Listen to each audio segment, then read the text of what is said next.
Hello, humans, trolls, and what have yous. Dave Strider here, and you know, I never had a daddy. Oh no, I was raised by my brother. But today, I found that I can have a daddy. And not just any daddy, but a dream daddy. It's a dating simulator called Dream Daddy. And I'm ready, I'm prepared. I've got my pride on. We're going to become a daddy and date eligible, sexy daddies. So sit back, relax, and let's get daddylicious. I'm ashamed I did that, but not ashamed that I'm gonna play this game. Let's go.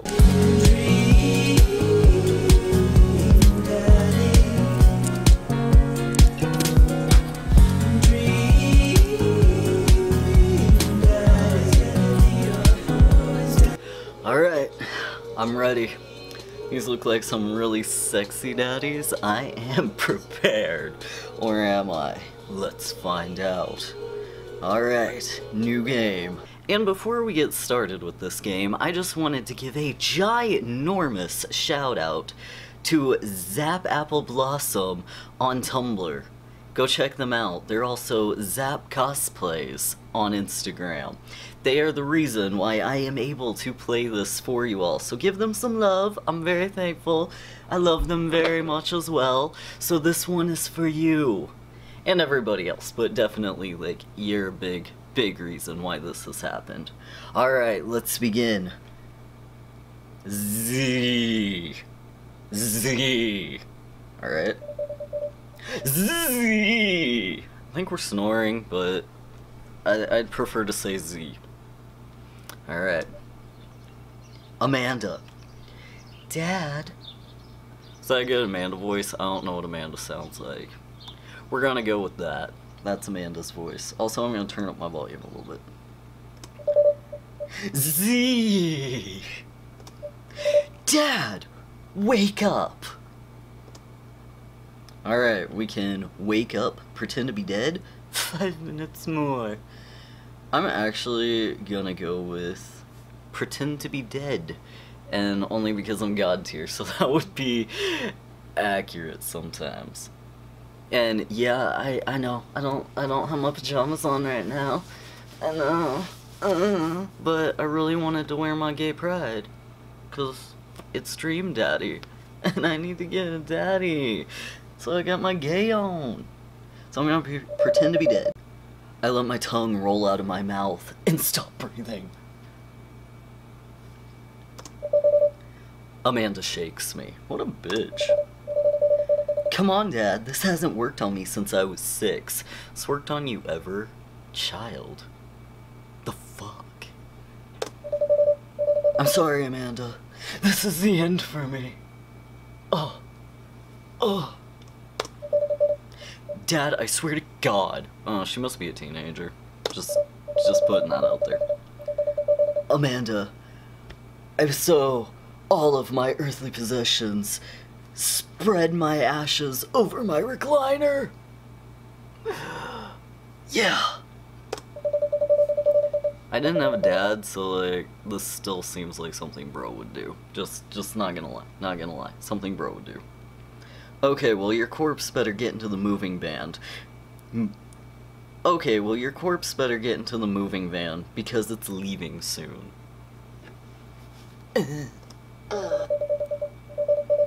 See, I knew that sound was gonna be made. I finally open my eyes and sit up. I'm laying in the middle of the living room, spooning a moving box. Kinky. I yawn and stretch. Ugh.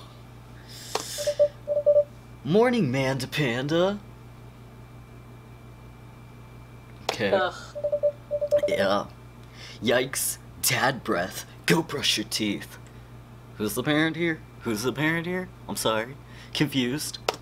Alright. Build that dad. Get to build a dad. Alrighty. So how sexy do I want to be? Let's see. Ooh, you can have some binders. Alrighty, so I can be...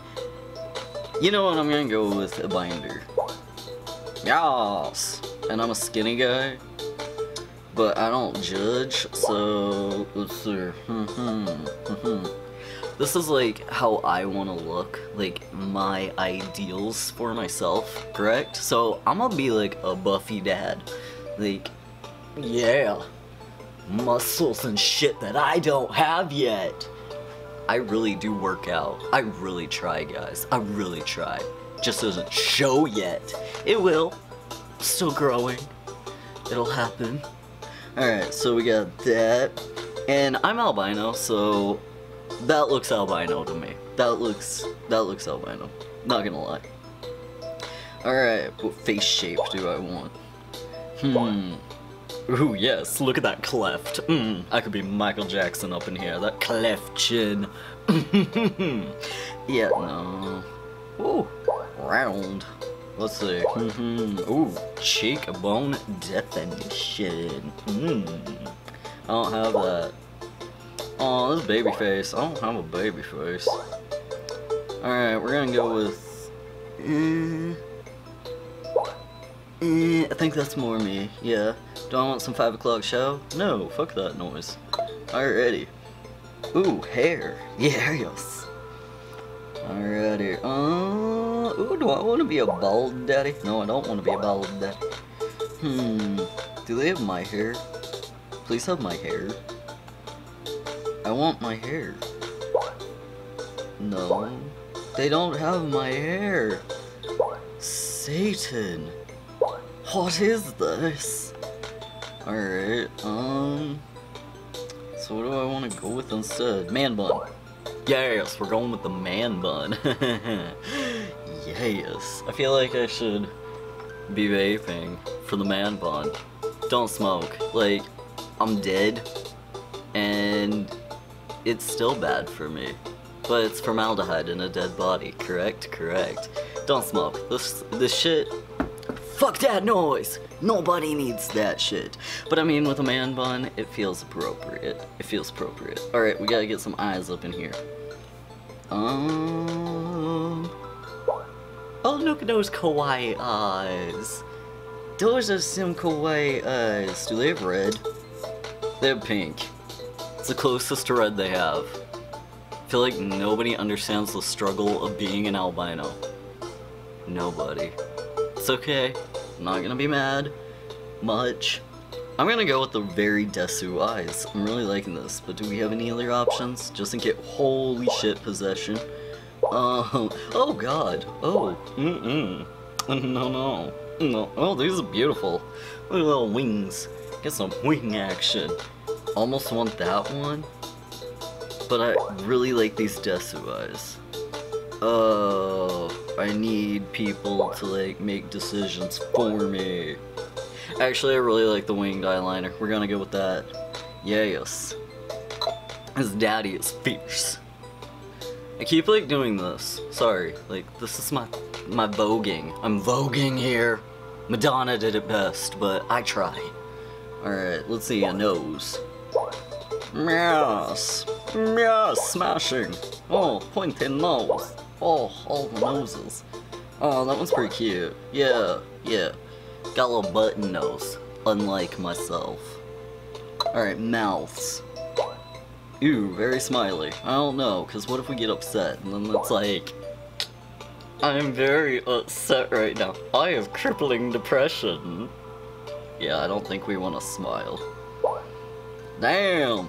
Got some full lips. I like the full lips. Oh, we get a little kitten mouth. Now that's cute. Scowling. Got a little smile going on.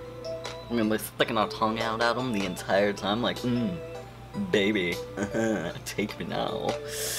You wanna know what I can do to you? Yeah, let's see. I want like a... Not like a... I want something with not too much expression. Cause like, if it has too much expression, like what if we're, like, got emotions?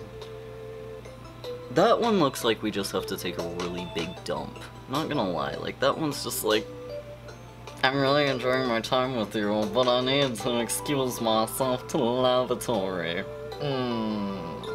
I don't know about that one. That one's just like, damn, bitch. Angry. Oh, I never knew that building a dad would be so difficult. I do like the sideways smirk, though. Yeah, we're gonna go with the sideways smirk. Do we want any lipstick? Ooh, I like the lipstick options. Very nice, very nice. Let's see. Yes. No, I don't want the pink lip. There we go. We'll do something like not too noticeable, but it's like we did it, we tried, we like gave an effort with our looks today. Alright, so now we need some brows. Eyebrow on fleek. Let's see. Oh yeah. Oh yeah. So it's starting to look like not a daddy. Maybe I've messed up. I don't think I've messed up. I think daddies come in all beautiful shapes, sizes, and ideas. Damn those eyebrows!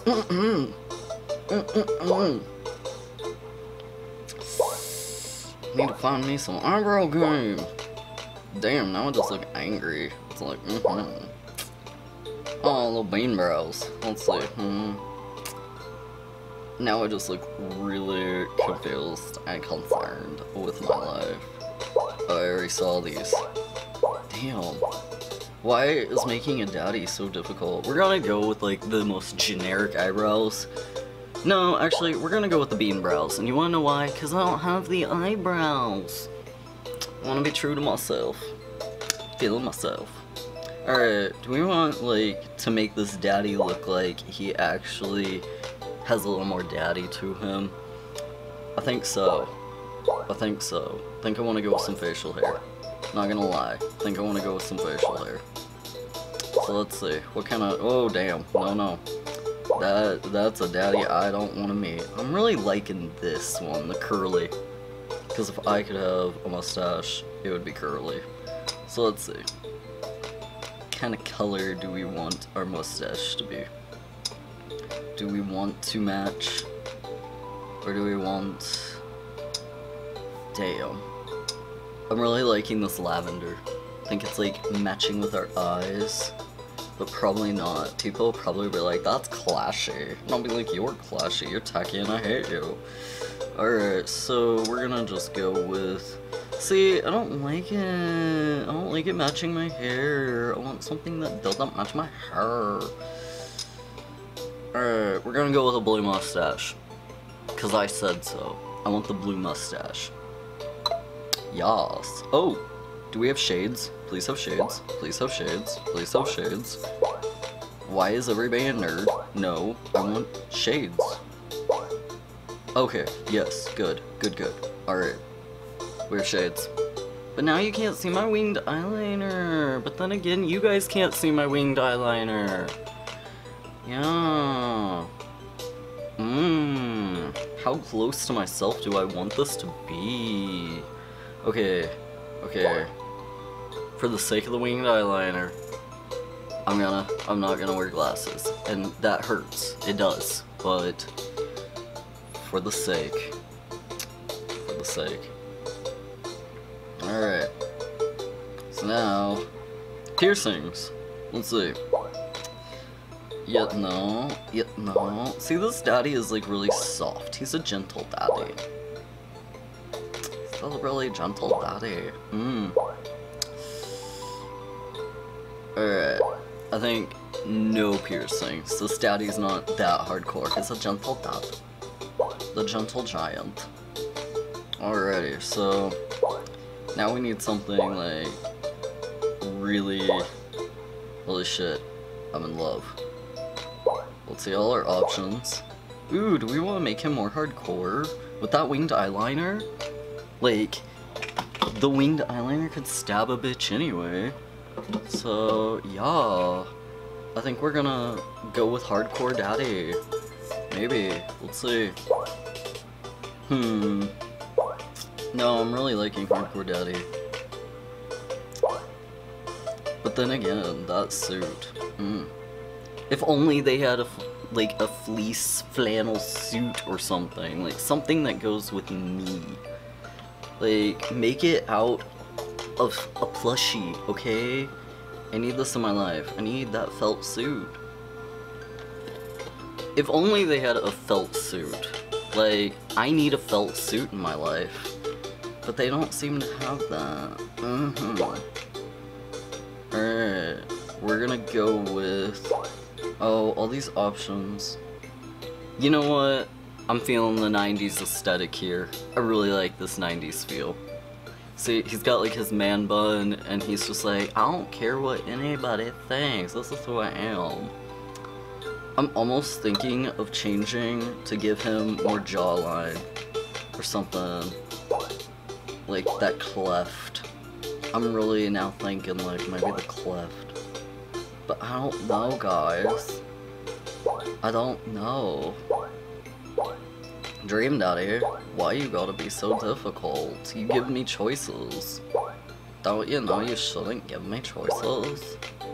You know what? I'm really liking the cleft. We're gonna go with the Michael Jackson cleft. Makes me happy. I know I changed my mind a lot, but that cleft, it's really calling for me. So... Name that dad. Name that dad. Alright. What are we gonna name him? We're gonna name him... Cosplay... Dad... Strider. Yes. Alright. Be that dad. Be that dad. Did you fall asleep packing? I got most of it done, I think. Search around the room and it looks like I did a pretty good job. Every box is sealed except for one. Wait, straggler. What's in it? Look into the box. I see a bunch of old photos, a little photo albums. Wow, I haven't seen these in years. I pull out one of the dusty albums from the top of the pile, and we begin to look through it. That baby is me. Holy shit, that is my baby picture. Look at those glasses. Look at the shades. It's me. Oh my god. I can get behind Amanda. That's the coolest baby I've ever seen. I agree. I don't really like babies, but holy shit, she was a good-looking baby. That was the only way your father and I, that was the only way your mother and I. I'm okay with polygamy, but like, what's going on here? What's going on? Alright, so I have to choose if he was gay to begin with, or if he's bisexual. I'm gonna go with bisexual because I agree. It's the only way your mother and I could get you to stop crying was to put the sunglasses on you. You know what, that baby had some real ideals in life that I can get behind. But whenever we tried to take them off, you started crying again. You spent the first 2 years of your life with sunglasses on. Nothing wrong with that. Nothing wrong with that. Nice. Halloween, you were maybe 4? Oh my god, that dragon costume. You couldn't decide between being a princess or a dragon, so you went with both. Princess Dragon. Shit, I like the baby. Why do I remember crying in that dragon costume? You saw yourself in the mirror and realized you were afraid of dragons. Seeing yourself inside the dragon's mouth was a realization of the greatest fear, I think. Weenie. Right, yep, definitely repress that memory. I've repressed a lot of memories. What bro put me through, you have to. You wouldn't be able to sleep at night if you knew. And this was you in your horse phase! I'm already just twitching at the idea that she had a horse face because I have a brother with a horse face. Dirk Strider, looking at you. Oh. Dad! I believe you named that plush horse Sir Horsington the Brave. Oh. I don't think that was his... Amanda lunges for the photo and quickly snatches it away and holds it above her head with her superior. I quickly snatch it away and hold it above her head with my superior dad arms. Dad arms. I wonder what it's like to be held in dad arms. I'm gonna find out. Find me the daddy. Nice try, but it's important blackmail for later down the road. Go ahead and try me. I've seen pictures of you with your ska band. Ouch, kid. The Scomulus Manifesto had a chance back in the days. I'm not really understanding, sir. Not really understanding. What's wrong with you? I look off into the distance and reminisce on the Radhorn section. Back at band camp, me and Billy experimented. It's probably what he's thinking. Hey, it's Emma P. No, Dad, that's Emma R. I didn't meet Emma P until high school. Honey, I promise you wholeheartedly that I will never stop mixing up those two. Oh. Does it matter? Dad, Emma R's been my best friend since I was 7. Give it a little bit of effort. Oh right, Emma P was the one who tried to steal people's pets, fired a flame-throwing tennis ball at the police station, pooped her pants during a sleepover. Holy shit. Pooped her pants. Oh. Dad, that was me. I did that. Why the fuck wouldn't she just, like, say, yep, that was my friend. I never shot myself. Oh. And I was having a sleepover with Emma R, and it wasn't Emma P. She never told anyone, though. True blue, that Emma R. Anyway, I gotta show this to Emma R later. She'll get a kick out of it. The first photography award you ever won! You know what? I really like Amanda. She's into, like, everything I'm into, and she's ashamed of her horse face, which I never had a horse face to be ashamed of. Good on me. But, like, I love photography. I take selfies. Should win an award for that. Yeah, and it got us a $20 gift card to McFridays! Why have my selfies never won me a $20 coupon? McFridays, you need to hit me up. Yeah. And then you got food poisoning from the cheesy tostada blazed. I think you mean food poisoning, you know, with a Z. Daddy. Dad. Still can't drive past McFridays without gagging. Still proud of you, though. Amanda reaches deep down in the box and pulls out the last photo. Neither of us say a word. We stare at the photo for a long moment. I finally decide to break the silence. That was the day you were born. That was the day you were adopted. Oh.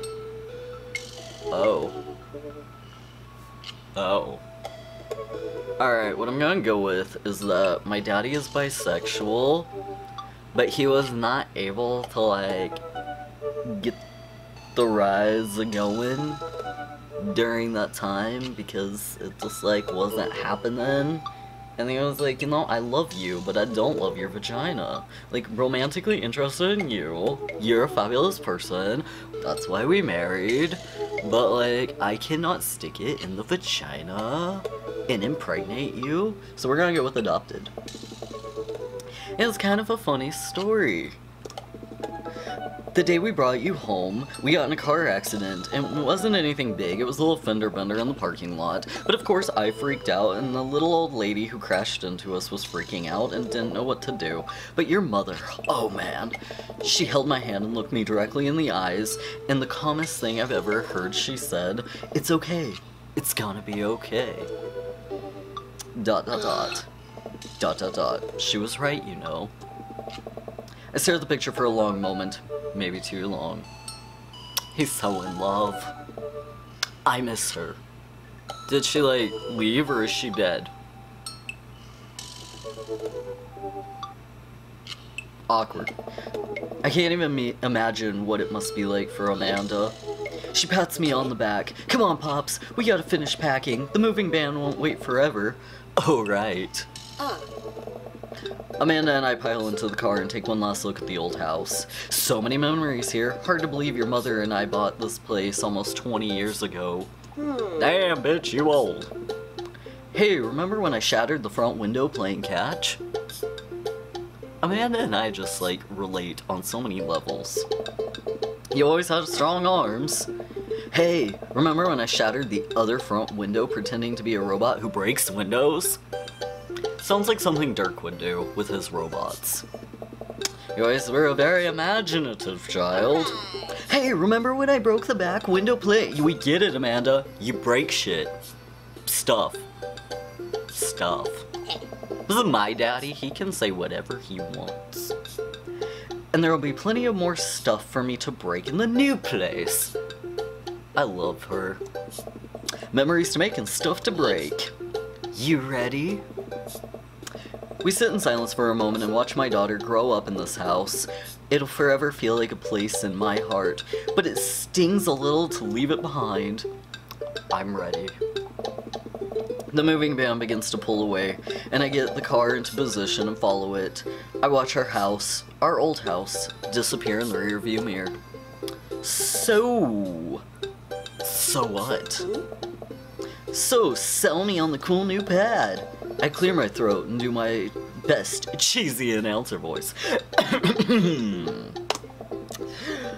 Nestled in a beautiful, signet downtown Maple Bay, our new house features washer and dryer hookups, a 2-car garage, multiple places to sleep. I like the washer and dryer shit. Honey, have you ever had dirty clothes? Yes. For most of my life, yes. We'll worry about that no longer. Our new place features mechanisms that will only clean your clothes, but dry them directly thereafter. Mind blown. The upper class luxury I fear. The concept of clean clothes will no longer be in the hands of the fat cat upstairs, sweetie.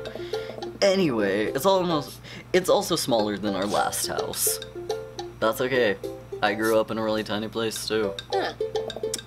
Cozier, one might argue. Good spin. Alright. I think it's great. Won't have to be closer to a lot of... Won't we be closer to a lot of cool stuff that we can walk to? So I don't have to waste gas. I mean, trying to park downtown is, you know... Amanda, you know you're gonna have to learn how to parallel park at some point, right? Bitch, nobody needs parallel park. She can be her own woman who doesn't parallel park. It's fine. Not gonna happen, Pops. I think someone needs to do a 3-point turn on their attitude. You're the one who has an attitude telling her she needs parallel park. I don't know how to do that either. Have you ever met the neighbors yet? Not yet, but the neighborhood seems pretty quiet. So you won't have to chase down rowdy teens off your lawn? Get off my lawn! That'll be me as a dad no matter what. You are the very teen you mock when you say that. I'm in my last year of high school. I'm practically dust. Yeah, you're a real... Don't you dare. Senior. Dad, I know where this is going. Citizen. I'm just going to ignore that. But I won't forget it. So, what's item number 1 on the new house agenda? The gay agenda. We're gonna meet some dads. Well, first we'll need to forge a path through the solid wall of boxes. It's blocking the living room. I still have to install the washer and dryer, and we need to go grocery shopping. Pops, cool your jets. You have to promise me that we're going to take a break and explore the neighborhood. Okay, you're right. We'll get some work done, and then we'll check the area out. We pull into the new house and step outside. The lawn is freshly mowed with the for sale sign that is still in the yard. Hey-ya! And with a swift kick from Amanda, the for sale sign is no more. See, I love Amanda. She's a ninja like I am. We gonna get along. Nice form, sweet pea. I got a problem with authority. I agree. I'm so proud. Man, all the karate chopping tuckered me out. I could really go for a sandwich. Damn, I fully understand Amanda on a spiritual level. The ice cream sandwich. Sweetie, it's 10 a.m. We need to unpack first, we need some coffee ASAP. Did you even see the dog in the park nearby?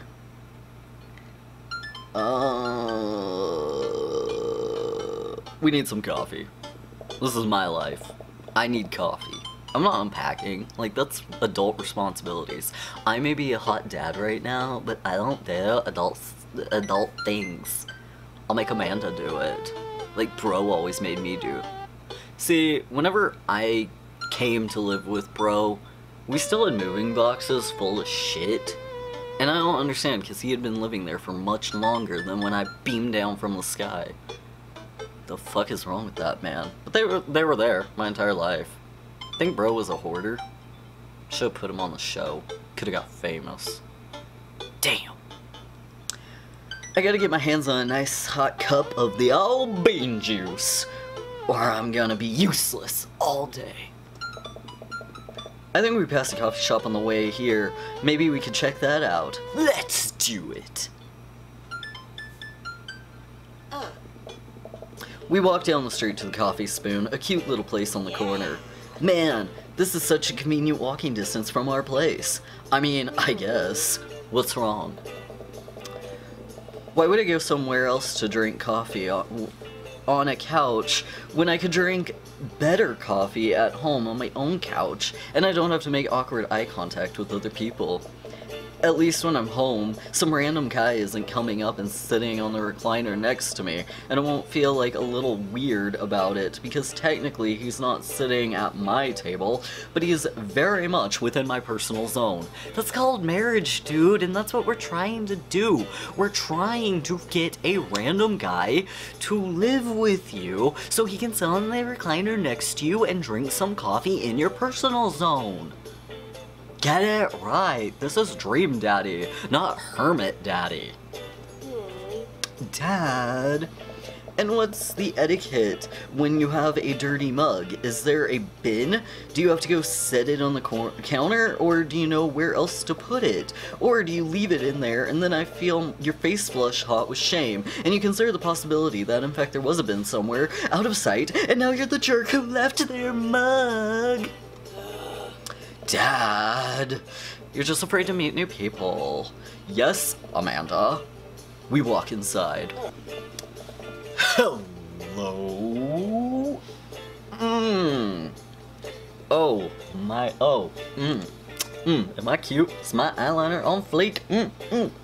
Hello, sir. Oh, give me your bean juice. Oh, God. The inside of the coffee shop is incredibly warm and inviting, and that man is inviting too, holy shit! Vinyl records line the wall, and the patrons lounge around the well-worn-in couches. Some cool tunes spin on a record player next to a little stage. Welcome to the Coffee Spoon, guys! How's it going? Well, I need to order a tall, dark,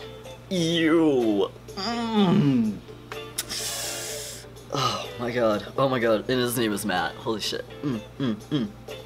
What's with the name? It's kinda dumb. Nothing about you is dumb, sir.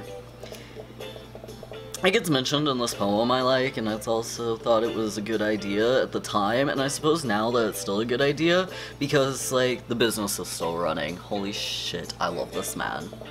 But people ask me that question all the time, and I give them the same answer every time, and now I'm standing here rambling, and I'm sure we're all getting more and more uncomfortable, and the more I get talking, but the man we're in now, I can't stop. ... So what'll it be? I scan the chalkboard menu, and immediately am overwhelmed. I'll have a... Godspeed you, black coffee.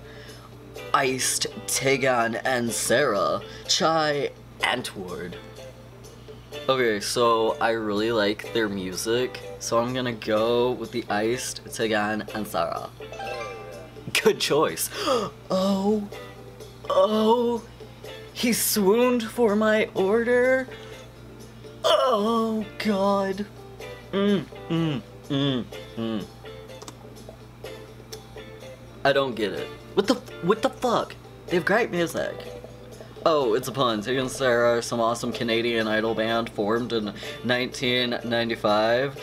They were nominated for a Grammy in 2013 and were known for being masters and of not only pop hits, but meaningful lyricism. ... I'm doing the thing again.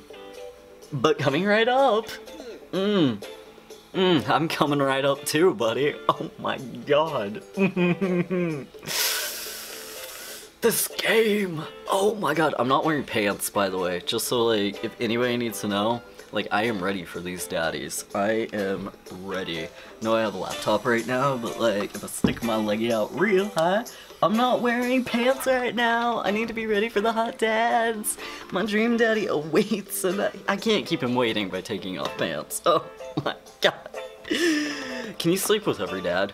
Like, can you, like, just fuck every dad? Because, oh my god. Like, all at once, too, because, And for you, I'll have, yeah, some, like, hipster-sounding shit. Coming right up, do you want that in a small, medium, or Biggie Smalls? Medium? What's a Biggie Smalls? Big or small? I should change that, shouldn't I? No, cause I'm thinking like, you're not Slender Man, but I'm sure you're a biggie somewhere else. Of this game, oh my god. Matt sets to making our drinks and Amanda and I take our seats on the other couches. What's his deal? What's his deal? He's fucking hot, that's his deal. Let the man make his puns. They're the coolest bands that you've listened. They're cooler than the bands you've listened to anyway. Hey, hey, ska was cool once. Maybe ironically, ska is cool. I'm gonna go with that. I like ska now. This couch is actually pretty comfortable. Maybe not comfier than our couch, but it's alright. Good lumbar support. You sink right into it. ... Okay, it's comfier than our couch. Amanda nudges me.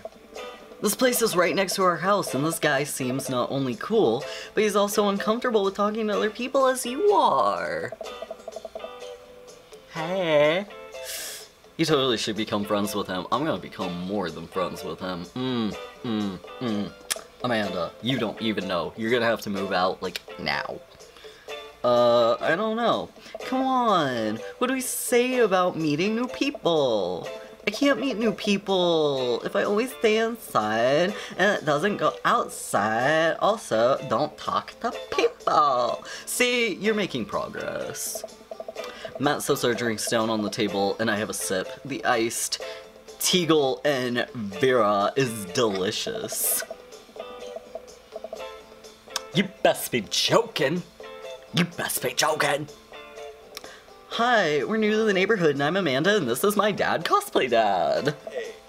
Oh, right on. Pleased to meet you both. You ought to come by whenever my daughter is hanging around the shop. You two might get along. Oh, so he's down for the doings. He's done the doings, probably, I would assume. With that, oh god, with that. He's done it.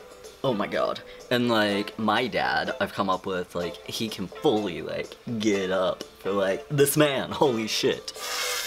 Oh. Yes, I'm sure we'll be coming here more from time to time. Oh, yes. For the good and out, as they would say, ironically. Amanda kicks my leg from under the table. I'm sure we'll be here a lot. Did she, like, hear my thoughts? My child didn't want to know about my sex life? Damn, Amanda, I'm sure you've fornicated around. You're a teenager. It happens.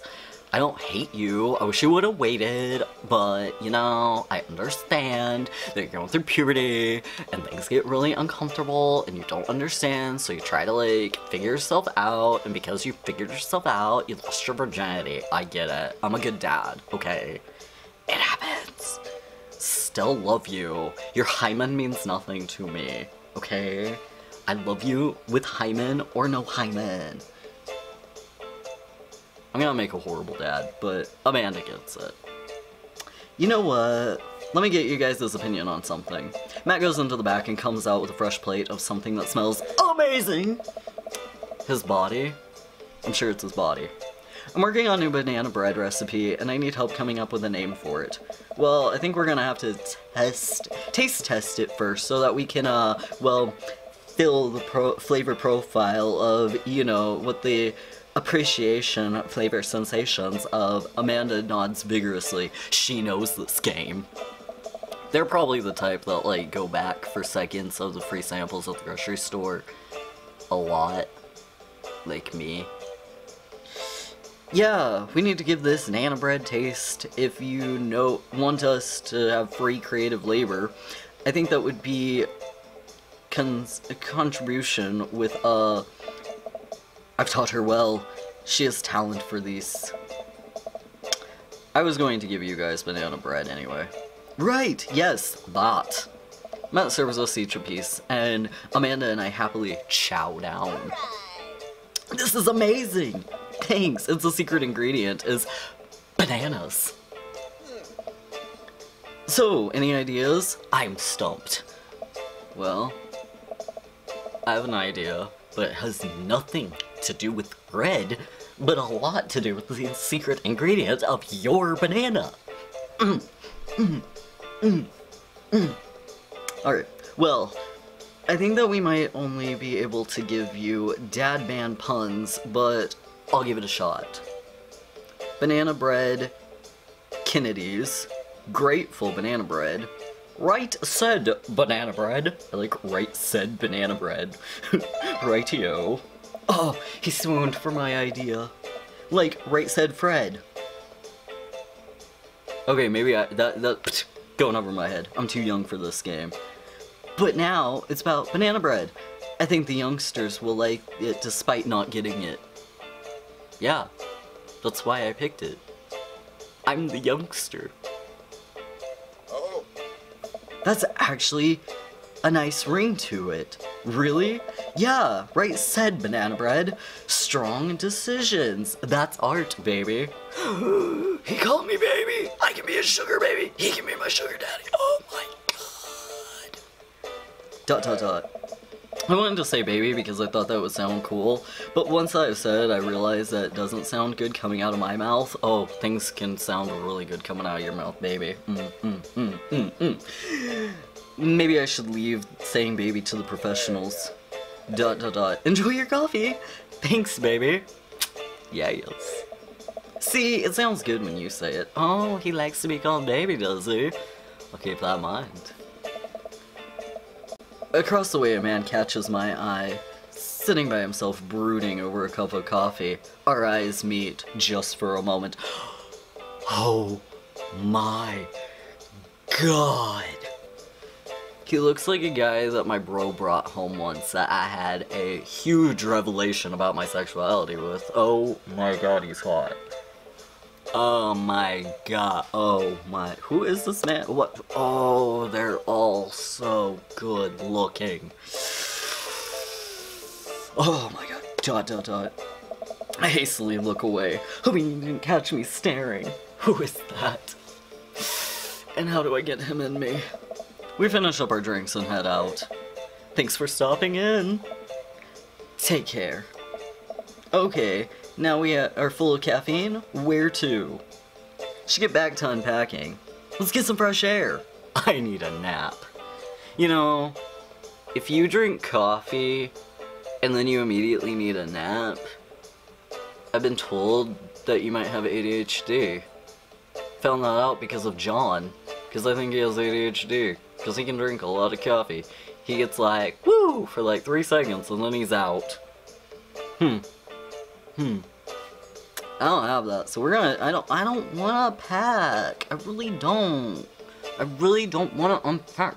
That's adult shit. So we're gonna go get some fresh air. Time to soak all the vitamin D, make our bones nice and strong. Yeah, our skeletons are gonna get so strong that we're gonna hop right out of our bodies and crush cars with their bony fingers. Amanda needs therapy, and I love it.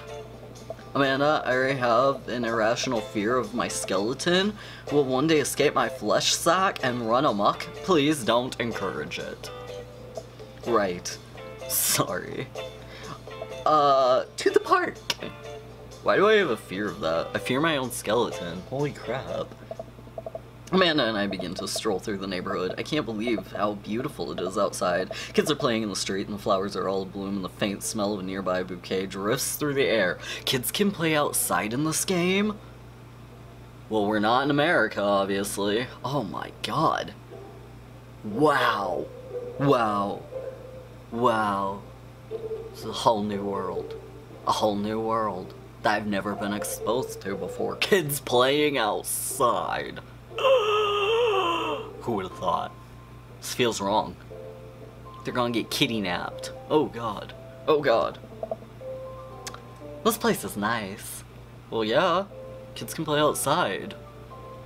That sounds nice. Where was that in my life? Too nice. Yes, exactly. Exactly, Amanda. I'm understanding where you're coming from. I don't trust it. Me neither. Somebody's lurking around the corner. Run, Amanda. Run. Good eye, honey. You can never be too careful. See that baby in the stroller over there? Government. Operative. I wouldn't put past Trump. I wouldn't. I wouldn't. We're on to you, baby. Or like, there's Boss Baby. Maybe it's Boss Baby. It's probably Boss Baby. He farts powder. Happens. We walk for a while and eventually end up in a small park. Toddlers chase each other through the playground and dogs all shapes and sizes romp through the grass. It's pretty crowded, but Amanda spots a nice empty bench. We start to make our way over to it when, heads up! Ow! A frisbee suddenly hits me in the face. Son of a bitch, not the face. Woof. A corgi with a nice-plaited handkerchief tied around its neck bounds up to me, wagging its tail. Hello. Did you throw this at my head? I like your necktie. Oh my god, I like your style. Roof. He runs around in circles and nudges my leg with his nose. Oh god, it's the cutest dog. Can I help you? Impart upon me your wisdom, tiny dog. Pet the dog. Impart upon me your wisdom. I need dog wisdom. Woof woof. How long do I have left? How did you know? Do I have tomorrow's lottery's numbers? Ooh, how did you know? I think he knows about me. Boof. Oh my god, this dog knows more than he lets on. Wow. You definitely could have caught that. A guy in a Hawaiian shirt jogs over and takes the frisbee from me. Sexy bear, sexy bear. Oh my god, sexy bear, let me be your twink, please. Hey. You know, frisbees are traditionally caught with your hands, not with your face. But I want to catch other things with my face, please. Make it happen, Daddy. Well, they're traditionally not supposed to be aimed at people's heads. It's a new technique. I'll catch it with my teeth next time. Oh god, I'm gonna catch it with my teeth next time. Oh, yes, yes, yes. You caught me off guard on this round. Not again. Not ever again. Haha! I was just messing with you, Heat. It's tender. Oh my god, the eggplant. He wants me. And I want him. I'm Brian. I'm cosplay dad, and this is my daughter, Amanda. I look over at Amanda, only to find her sitting on the ground, rubbing the dog's tummy. What a good child. Hi, your dog's cool. Hold Maxwell sure loves the attention. Maxwell like the coffee? Or what? Sir, you're gonna have to explain. I'm gonna have to get to know you better. We're gonna have to get married. I need to understand why you name your dog that.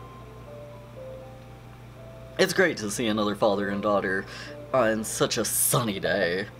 Where's yours? So he's for the doings too. Brian gestures over at a grassy knoll. A young girl sits on a checkerboard blanket. She's reading a book bigger than her head. She puts it down and heads over to us. This is Daisy. She's reading Brothers something. Her teacher— I don't like books. Her teacher tells me that she's the reader comprehension skills of a high schooler. I don't. Fuck you, Daisy. How old is she? 10! She's precious little youngster. I hate her already. She reads better than I do. At least so she lets on. You never know if they're actually reading it. If they're reading it quietly, you don't know what's really going through their head. They're probably thinking about boys or girls, and they're probably just like thinking about the naughty stuff because like, oh wait, she's 10. Can still happen. Can still happen. What? My natural dad instincts are kicking in. I must brag about my child's accomplishments. Oh no, it's happening. Oh, a Pokemon shit. I love this game. Had it. Pokemon Yellow, Game Boy Color. Good times, good times. Brian, go! Daisy, tell him about yourself. Daisy, Brian, that's my girl. Cosplay Dad, Amanda, get in there. Amanda, okay. Cosplay Dad, HP 80, Brian's HP 80. Brag, item, daughter, flee. Alright, we're gonna brag. Amanda here just recently won a local photography award. Wow, congratulations! Brian loses 10 HP. Daisy actually got to win the statewide poetry contest. You lose 15 points. Oh god. Brag again. Brag on my child. Last week, unprompted, Amanda helped an old woman with her grocery bags. It's extra powerful. He loses 20 points. Daisy just started a weekly chess club at her elementary school computer lab. She's president too, of course. Dang, my school doesn't have a chess club or a computer lab. You lose 10. Oh god. Oh god. Brag again. I'm just gonna brag about my child all the time. Come on. Amanda's in all the honor classes this semester. He loses 10 points. Oh, really? I'm actually taking Daisy's teacher into having her skip a grade. How you gonna do that, Brian? How you gonna do that? Amanda kind of bristles at the one. You lose 20 points. Oh god. Item. Grade card. You pull a wrinkled copy of Amanda's last grade card out of your back pocket. Dan! Awesome grades! This is 25 points. You really carry that around everywhere? Ouch. Maybe it is kind of weird. Daisy sold enough candy bars this year to have the top prize. A canoe! We're taking it out this weekend. How's that even possible? Amanda could barely even get one of those sticky hand things. Same, Amanda. Same. It's extra powerful. You lose 20 points. Oh god. Oh no.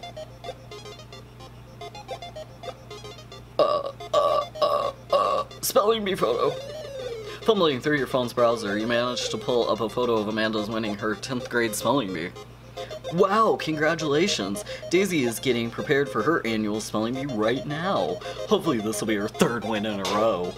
Yikes, you lose 5 points.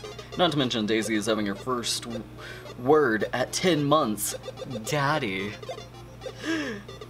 Amanda's was potty. Still cute, but maybe this isn't the time to bring it up. You lose 10 points. Dang, he's really got us beat. Boy, it's been such a great treat getting to meet you two. Ah, does he have to add insult to injury by being such a gracious winner? Damn. Teach me your ways in the bedroom, buddy.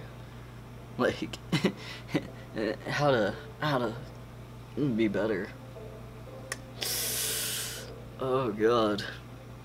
So, I take it you guys are new to the neighborhood. We just moved in. Do you live around here? Yeah, we live in the cul-de-sac next to the coffee shop. What a coincidence. That's where we live too. Oh god, he's my neighbor. Won't you be my neighbor, Brian? And more. Oh god, I'm gonna have to... Mr. Rogers, this shit. Take off my cardigan for you, Brian. Small world. Yes, Daisy and I are in the little ranch-style house on the corner. I know that house.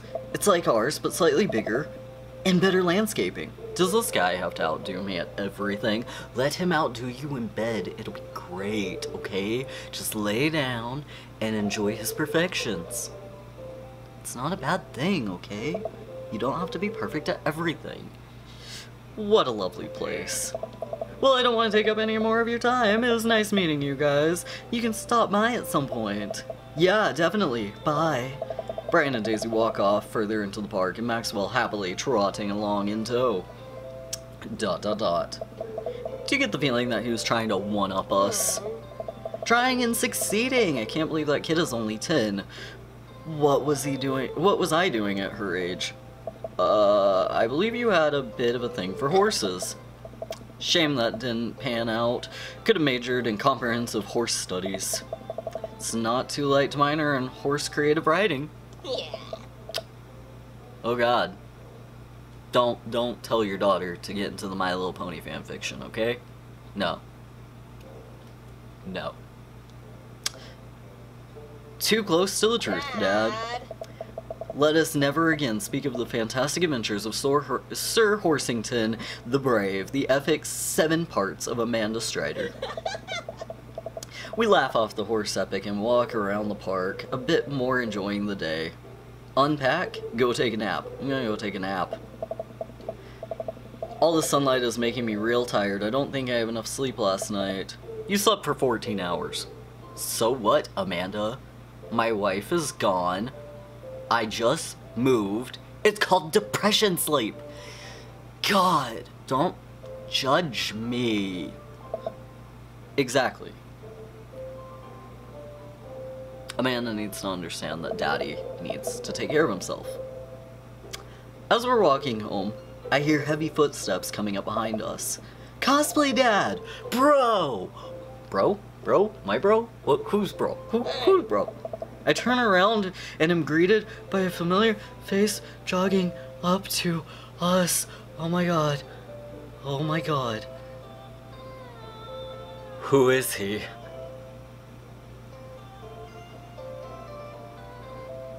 I'm in love.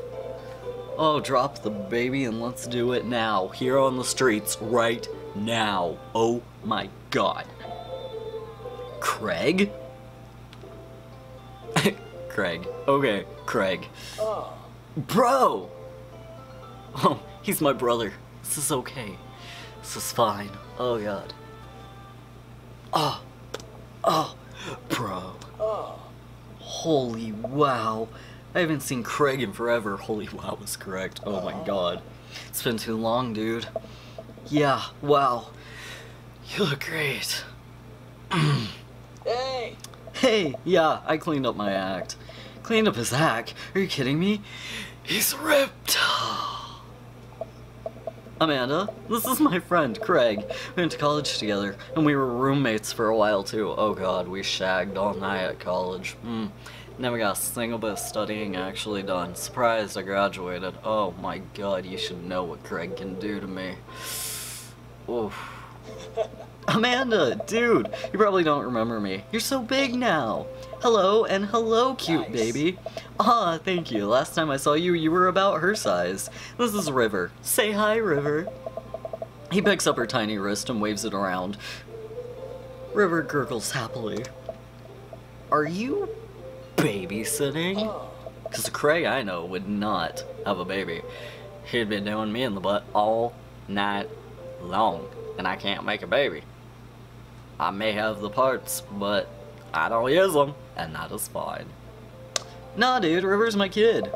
Man, it has been a long time. Feels like 1 minute you're rolling up the exams with a bad hangover, and next we're both fathers. Where you been, man? Oh my god, I'm so in love. I was working out in California and just relocated the business back in Maple Bay. No kidding, Amanda and I just moved into the side of town. How is Smashula doing? I mean, Ashley. Ashley is her name. She's actually still going by Smashly, and we got divorced last year. Good, good, good, good, good, good, good, good. I like divorce. If it means I can have you, Craig. Back like in the college days. Oh, dude, I'm sorry. No, you're not. You're not sorry. I'm not sorry. We like that he's divorced. Nice. It's old news. We're taking turns taking care of River and the twins. It's all copacity. Twins? You have 3 kids? Ain't life something, bro? Right? Oh my god. So, you liked fucking me.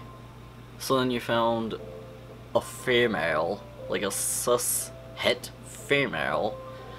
But don't you remember what we had, Craig? Don't you remember what we had back in college? Kegstan Craig is a father of 3. Kegstan Craig? Oh, it was my old college nickname. You wanna know his other nickname, Amanda? You wanna know what I used to call him? Maybe you don't wanna know, you're my child.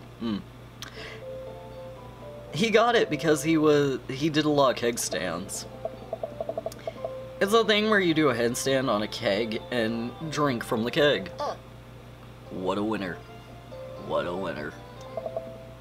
He was very good at it. Bro, I hate to be that guy, but I'm in the middle of my daily jog and it's really gotta keep up my heart rate. Brought River along for me, you know, as resistance training. You jog daily? I jog yearly. On January 1st, when I promised myself I was going to jog daily for the rest of the year, but gave up 30 minutes because I just had to walk home. Well, it's never too late to get back into it, dude. You probably should join me sometime. I don't know. Hey! Come on, it's fun. You gotta grab breakfast afterwards and catch up. We could do a bro brunch. Oh my god, you could bro brunch on my... bro brunch on me all day, Craig. Oh my god. Eat me out, Craig. Oh god. Oh god. Alright, sure, sounds great. We're gonna have to kick out Amanda. Great. Let's get going soon. I better get moving. Good to see you guys. Craig gives a little wave and puts his earbuds back in and jogs off. I wonder what he's listening to. Oh god, I wish it was those earbuds. Oh my god, Craig, come back. Can't believe Craig is ripped and has kids. I'm reeling. Same. Why's that? The Craig I know is not fit for to be responsible for any living thing, including and especially himself. One time I watched him drink an entire jar of marinara sauce for dinner. Amanda, he opened up a new jar of marinara sauce, and then he drank it like it was a thing normal people do. It is normal. That's not normal? What the fuck? Cosplay that. That's normal. I do that. What's wrong with you? It was unholy. And then I asked him what the hell he was doing, and he said, and I quote, "It's basically a smoothie." Craig's right. Craig's very right. I mean, technically, he's not wrong. He jogs! He was jogging. He's like a totally different person.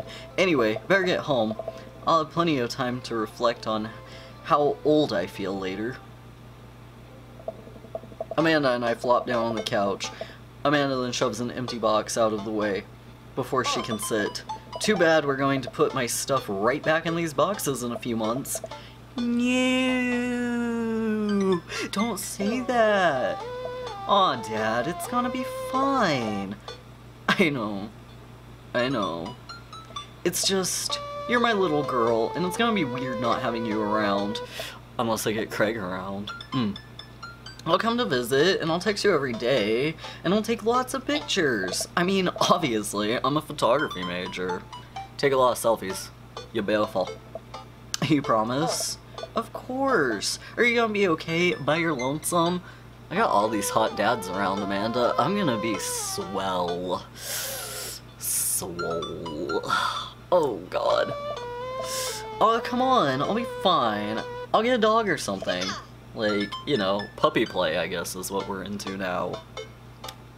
Not gonna judge. A dog? Forget art school. I'm staying for the dog. Amanda, no. Amanda, no.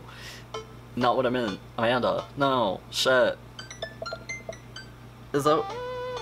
What's it gonna take? Medium dog, handkerchief around the neck. I get to name it, and what it'll cost to give me up... What it'll cost for me to give up my dream? I'm a woman of simple wants and needs. Well, a dog's a lot cheaper than college. Amanda laughs. Suddenly, a pile of envelopes slides through the mail slot. Speaking of college, Amanda darts over to the envelope and shuffles through them. She pulls one out and throws the rest on the floor. This is the McGraw College of Art and Design. Open it. But I'm scared. It's just an envelope.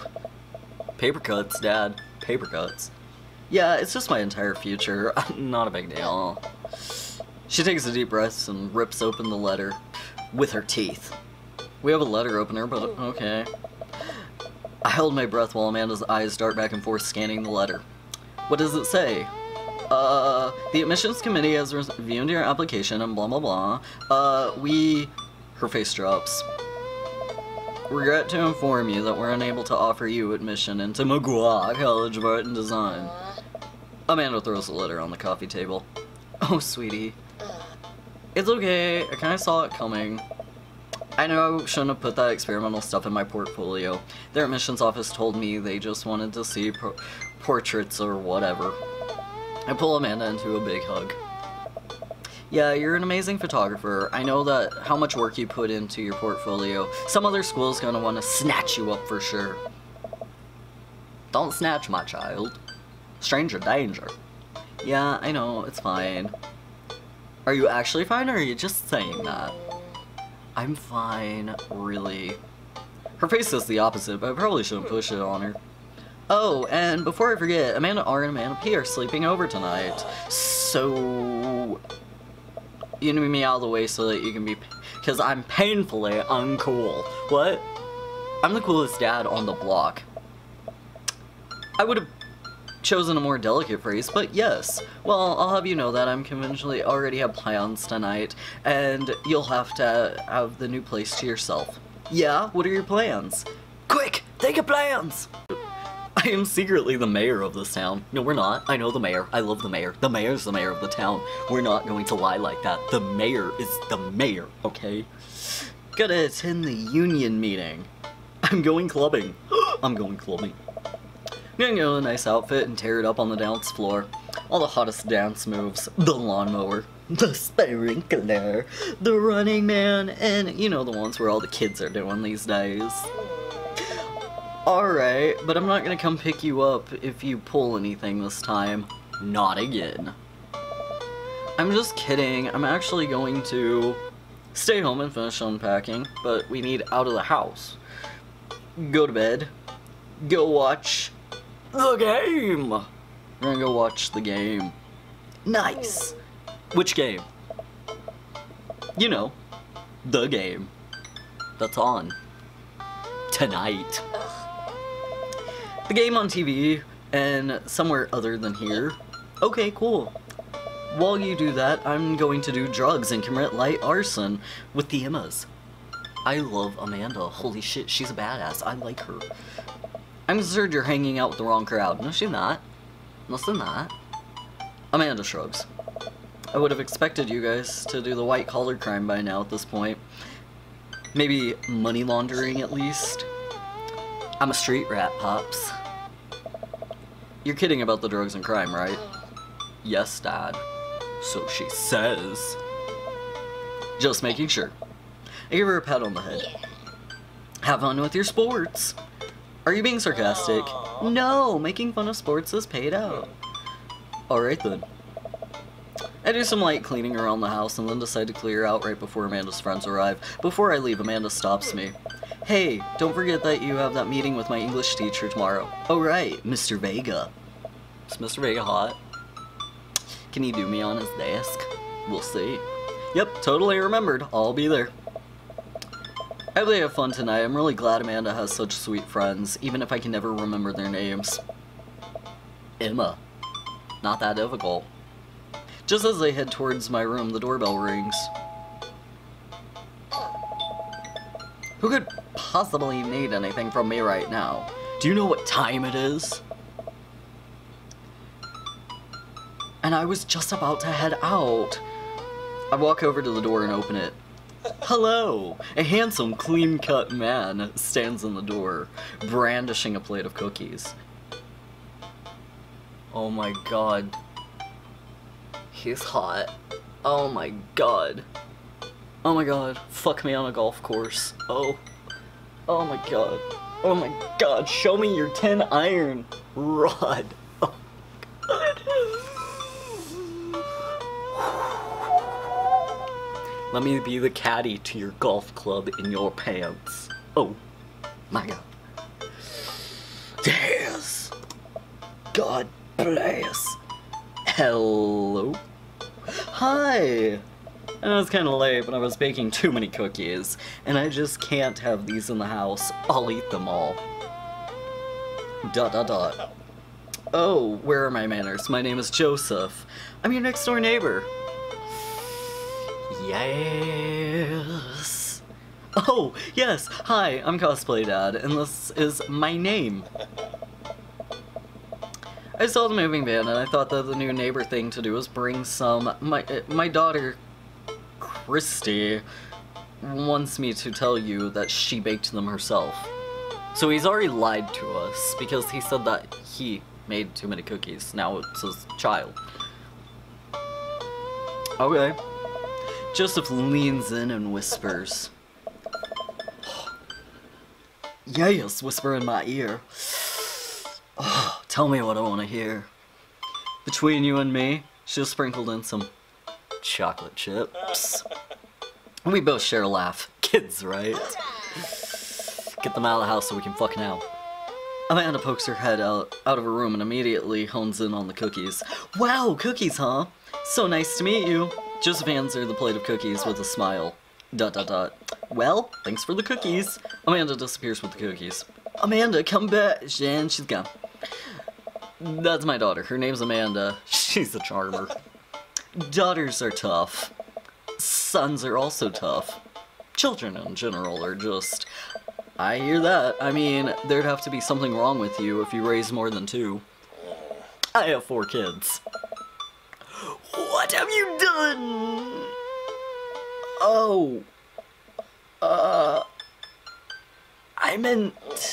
This man has done it so many times. Holy shit. Oh, don't worry. I didn't mean to be... You didn't mean to be rude.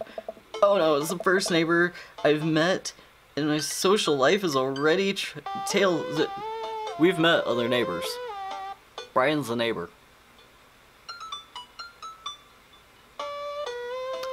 I have dad brain, I guess. Dad brain happens. I wonder if it's too late to move again. Yeah. Okay. Is the missus around? No, not anymore. She died. Okay, that answers that. She dead. Oh. I'm sorry for your loss. No, it's alright. Wow, this is uncomfortable. We stand there quietly for a moment, acutely aware of the awkward we both made things. Sorry, can you close the door real quick? Look at Joseph quizzically, but comply. After a second, I hear a knock at the door. Opening it again, I see Joseph standing there with a huge smile. Hi! I'm your new neighbor, Joseph. I promise not to talk about your dead spouse at this time. I'm throwing a barbecue in the cul-de-sac, and I'd love for you to come by and meet the rest of the neighbors in our community. What do you say, pal? Sounds great. My daughter and Amanda would love to stop by. Also, 4 kids is perfectly normal amount of children to have. We shake hands and seal the deal. Put your hands somewhere else, sir. Let's seal another deal.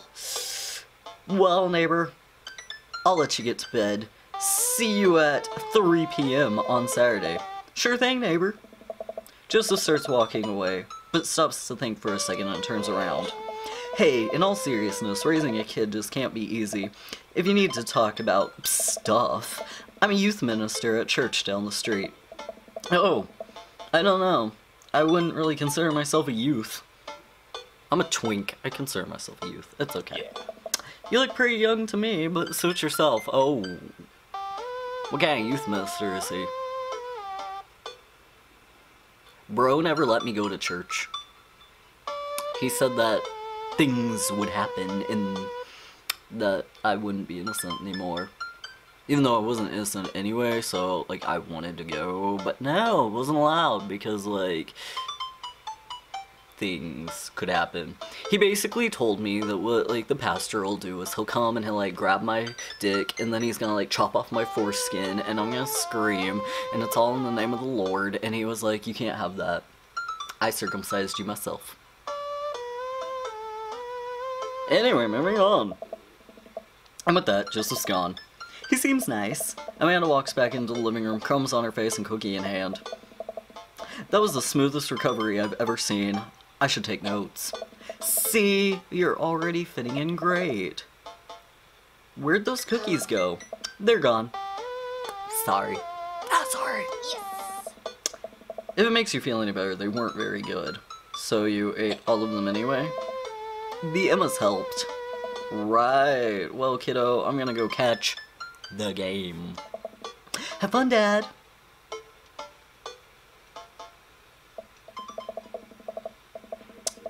Wow. I guess I really didn't think of a plan through. I'm not entirely sure what the closest bar is, and Amanda still hasn't shown me how to use the GPS on my phone. So I'm just gonna pick a direction and walk in it. Let's go this way. Cool, okay, we're marching. We're marching in the direction of the game. Any game, really. In the distance, could it be? A big burnt out neon sign hangs over a tiny dive bar. Jim and Kim's, huh? Alright, it'll do. That'll do, pig. That'll do. The bar is small and dimly lit, and the cracks in the pool balls sound in the back of the patrons laugh and joke. A string of multicolored Christmas lights hover above the bartender. I can't tell if he's Jim or Kim. We don't judge, okay? He can be Jim or Kim. We don't judge. What'll it be? One beer, please. Sure thing, boss. I always love when waiters call me boss, because I'm like, yes. Yes, I am your boss. I am your boss that tips you if you call me boss again. The bartender slides me an ice cold beer. I take a sip and enjoy the refreshing taste. Okay. Say, are you Jim or Kim? I'm Neil. Right. Oh. I quickly turn my attention to the game, which is playing on one of the TV walls. As lucky as I may have it, my team of preference is not only playing, but currently in the lead, which is always a good thing. The brightly colored mascot, which is some kind of animal, does cartwheels and suddenly cheers on my favorite team, hoping that I don't get into too many confrontational arguments with a fan of the opposing team.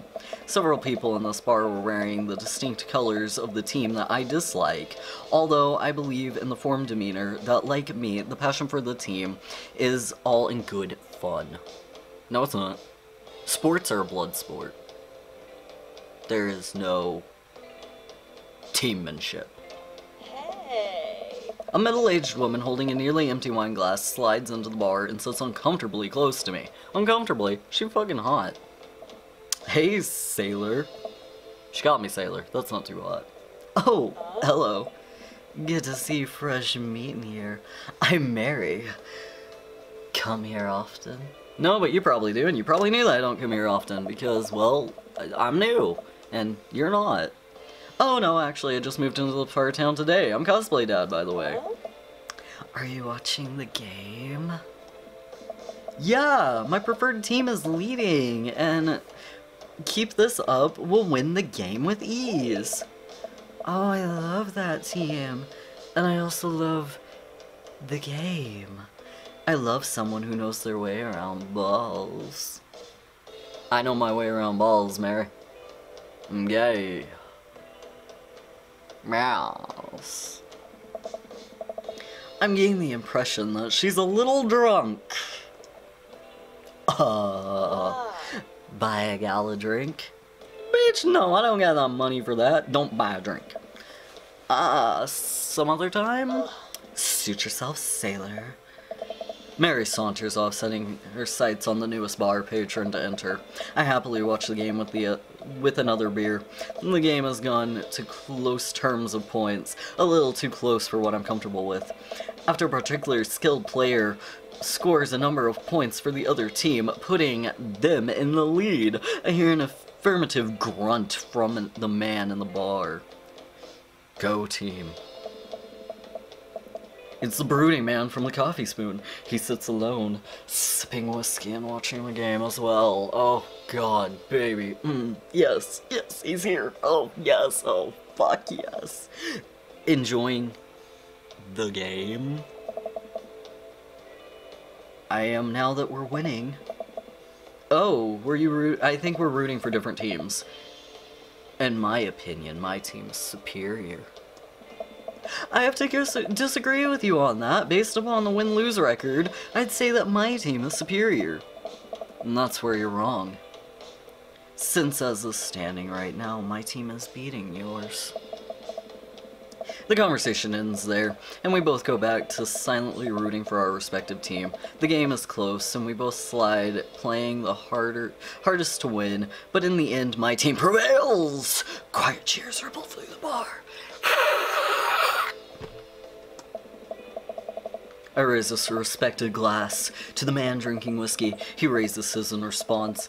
In unspoken truth form between us on the base of the mutual love for the game. He motions to the bartender, who pours 2 glasses of whiskey. The man slides one over to me. Name's Robert. Thanks! I'm Cosplay Dad. You must be new here. Mary already hit on you? Yeah. Robert chuckles. She's a peach. Well, you picked the best bar in town. As slimy as it is, you'll never find a better spot than Jim and Kim's. Is there actually a Jim and Kim that run this place? No. That'd be Neil. Neil waves across the bar.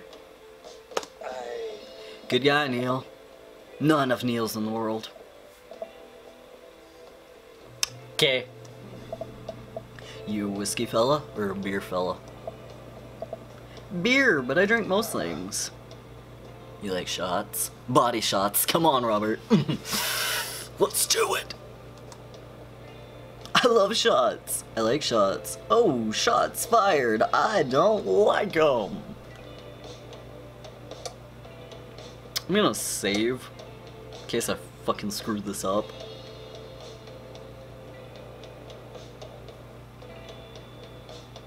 I love shots.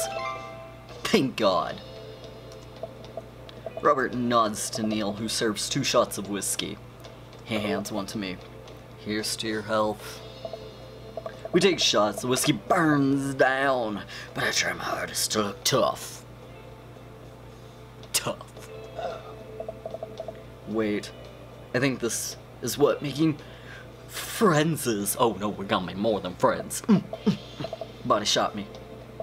Okay, Cosplay Dad, this guy is out of the friend league, but I think if I play my cards right, we'll be pals in no time. Pals? I don't want to be pals with him, I want to do him. Compliment his cool leather jacket, compliment his rugged good looks, compliment his going with his looks. Your face is good. Oh, he liked it. Thanks. Wait, I think that was what flirting is. Man, this guy is mysterious and cool. Way cooler than I am, at least. Robert signals to the bartender for another round. What are you doing here tonight? My daughter kicked me out of the house. Running from my problems. Trying to make friends. Running from my problems. The usual. Like your style. He gets up. Be right back, gotta powder my nose. What the fuck? He does coke? He does coke! Never seen Robert this talkative. This is Neil. Never seen Robert so talkative. He must like you. I just want to think this bartender is a nerd. Just a thing. I guess so. I gotta admit, Robert is a gruff charm to him. Most of the guy like him think I'm cool, then I must be. Robert comes back from the bathroom and grabs his leather jacket. Gonna go home. You headed my way? Oh, Jesus, baby, yes, I am heading your way. Robert and I leave the bar and find ourselves walking in the same direction. I live in the cul-de-sac down the way. Does everybody live there? Yes, because we're gonna have a big cul-de-sac orgy. Don't you get it, cosplay dad? Holy shit. Me too, just finished unpacking today. No, I didn't. No, I didn't. I'm lying. I didn't unpack anything. Oh my god. I mean, apparently I did a little, but it wasn't my choice. It was not my choice. Great place to be. Good neighbors. Well, some of them. Who's that? We get to Robert's house, which is a few houses away from mine. We stop and he turns to me. I don't kiss and tell, cosplay dad. So are we doing this or what? What? Oh. The fuck? He's offering you to fuck. You know, you want to come inside or not? Yes, baby. A wave of realization rushes over me and I blush. Lay it on smooth, smile and nod. No, thank you. Lay it on smooth. Well, I don't see why not. That sounded smoother in my head. Let's do it. I follow him to the door and he fumbles with the keys for a second, unlocks the door and leads me inside. The moment the door closes behind us, he pushes me against the wall and kisses me, grabbing my hips. Yes! Come on. Robert takes my hand and leads me to the stairs into what I assume is his bedroom. It's so dark that I can't see anything but Robert's intense expression. He kisses me again and I can hear him shucking off his jacket. I clumsily take off mine too. His hands roam down my chest and he's tugging at my belt. This is why I'm not wearing pants, guys. I don't normally do this. Poor buddy. Poor buddy. Do you want to stop? Oh, well, at least he's asking for permission. No, don't fucking stop. Good. Robert continues to unbuckle my belt and guides me into the bed. Always ask a few times. You make sure that you have complete consent. Complete. There should never be even the slightest question, okay? You just you ask, and every little move that you make that's getting, you know, into the business, you you good, baby? And if they're yes, you go for it. Should always be eager, happy consent. Let's have some fun.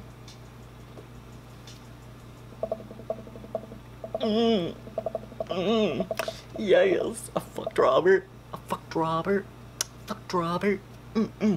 Yes. Jesus. Oh, take the wheel. Oh, God. Sunlight streams into the slats of the blinds. My head is pounding. I really overdid it last night. Wait a minute. This isn't my house. Or is my new house? This is not my home. This is not my beautiful home. Not my beautiful wife. My beautiful new fuck buddy. Alright. I look for Robert, but find myself alone. Does your ass hurt? Sure it does. Should have been a clear indication of what was going on last night. Hello? Is it me you're looking for? There's a clatter from the bedroom and the door's open. Robert is fully dressed and grabs his keys. That was fun. Yeah, it was. You should go. That's how all my one-night stands go, too. Tinder sometimes. Am I right? That's certainly not what I was expecting. Well, talk to you later. Robert cracks a smile. Sure. Your clothes are over there. On the ceiling fan. I hastily get dressed and show my way out. The sun is unbearably bright. I need to lay down. I start making my way back home and suddenly I remember, Amanda! I rush back home and throw the door open. Something smells delicious. Amanda? Amanda runs in from the kitchen, looking slightly disappointed. Aw man, I was coming hoping that you were kidnapped and I was gonna have to come to your rescue. No, I made a friend at the bar last night and ended up fucking him! Yes! High five me, Amanda! Your dad got laid! Your dad got laid! Curious. Where are the Emmas? They left a little while ago. Oh, you guys have fun? Did you get laid, Amanda?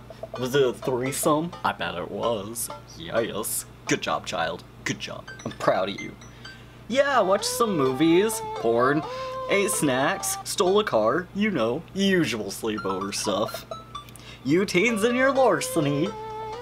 So, this breakfast that's cooking, is that all about? Well, it's hash browns and eggs and bacon. Can I... So, you don't have the option of being a vegetarian or a vegan in this. Just a fair warning to the vegetarians and the vegans out there. Aww. Yes, you can have some breakfast. Bless you, sweet child! My head throbs. Ugh, I gotta do something about the hangover. And my butt hurts a little. Can't walk straight. Amanda, your loving father might have overdone it last night. Oh, somebody's hungover. Father of the year. That was Bro. Bro always got super drunk. He was father of the year. You wouldn't happen to have some aspirin or... I've got just the thing. Hang on. Amanda runs to the fridge and pulls out a jar of pickles. Amanda, what? Drink this. The pickle juice? Yep. It's what I've used once, and I assume someone would use, and also assume that it worked out pretty well. Although I've never tried it before, that I would try it, obviously. Amanda, who raised you? Amanda Ann? Give her a stern yet registered side-eye. I'm gonna do the side-eye. I air suspiciously, and I eye the jar of pickles, and more suspiciously, this better work. I put a sip of the tart juice. No more than that. Way more than that. I mean, I assume. Watch it, you. I drink more pickle juice and help myself to a delicious breakfast. That is not vegan. And dunk several pieces of bacon into my runny egg yolk. Not vegan. And I was starting to feel a little better. I'm not vegan, but I'm trying to, like, be inclusive for all of you, because they didn't.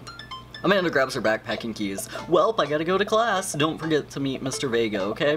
He said it was very important. Love ya. I'll be there. Knock 'em dead, kiddo. Always there. My little murderer. We do our secret handshake and she's off. Little work done in the bed home before I glance at my watch to see that it's almost time to meet. I hop out of the shower and change clothes and head my way, still a little hungover.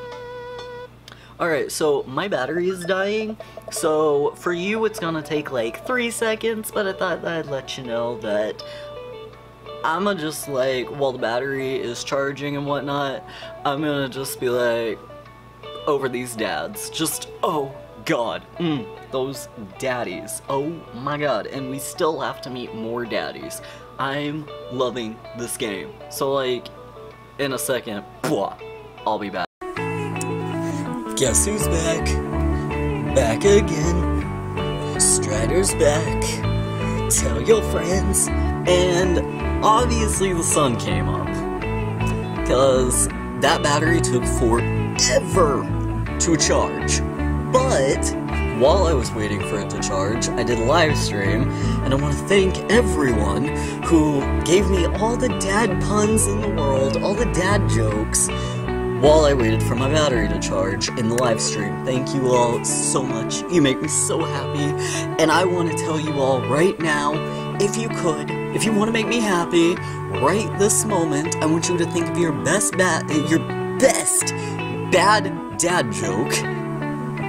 Put it in the comments down below. I need this. I didn't have a dad. I had a bro, and he didn't tell me many dad jokes at all. He didn't talk to me very much. So I need some dad jokes in my life, so please, down below, in the comment section, I want the best bad dad jokes ever. I appreciate all of you. I'ma stay. Or whatnot. So anyway, we're back at this. We're at the school. I'm barely awake, feeling pretty haggard. Oh, I need to close this. There we go.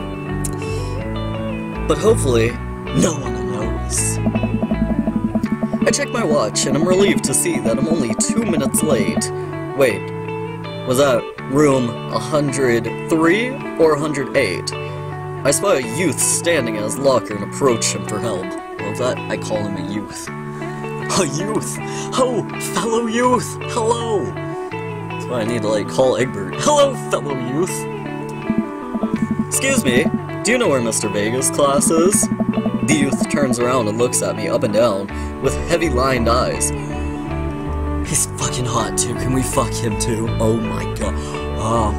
Oh god. Please tell me. Because, like, my dad is probably, like... He lived in that house for 20 years. So he's probably, like, in his 40s. I hope this kid is, like... this youth is over the age of 18. Or at least 18. Like, in America, at least. Like, in a few other countries, like, who knows? Who knows? Who knows? Like, I want him! Oh my god! Sigh. I want him. Oh my god, he sighs. Come on, kid, I'm late for a meeting. Mr. who? Mr. Vega. Not vagina. Vega. I don't know, have you tried the exit? He's sassy? And yes, if you try the exit and you put it in, it's great. It's a great experience. It's not just an exit anymore, guys. Okay, wise guy, you gonna help me out or not? Sigh. Fine. Up those stairs and to the left, can't miss them. I head up the stairs and walk around, unable to find Mr. Vega's class anywhere. After a couple of minutes of searching, I head back downstairs. The punk youth sent me on a wild goose chase. I get back to where the low, rent-geary way is standing, fully ready to give him a piece of my mind, when suddenly, a head pops out of the classroom next to his locker. Oh. Lucian! Don't you have a third period to get to? Lucian. Never heard of the name Lucian, but then again, I've met a lot of trolls in my life. They've had some weird names too. I won't judge. His is 7 letters long though, so I mean, he wouldn't be a troll, but I won't judge. Sigh. Wow. Now I'm officially 10 minutes late, and I glare at him as he walks away. We're not cool. Ooh, we're not cool. We not cool. You must be costly, Dad! This period is almost over. Would you mind waiting in the back? Oh my god, look at that fucking bow tie. And his man bun. We both could be man bun dads! The bunniest dads. Or like Graveyard Girl says, sassy, sassy, sassy. I'm so sassy.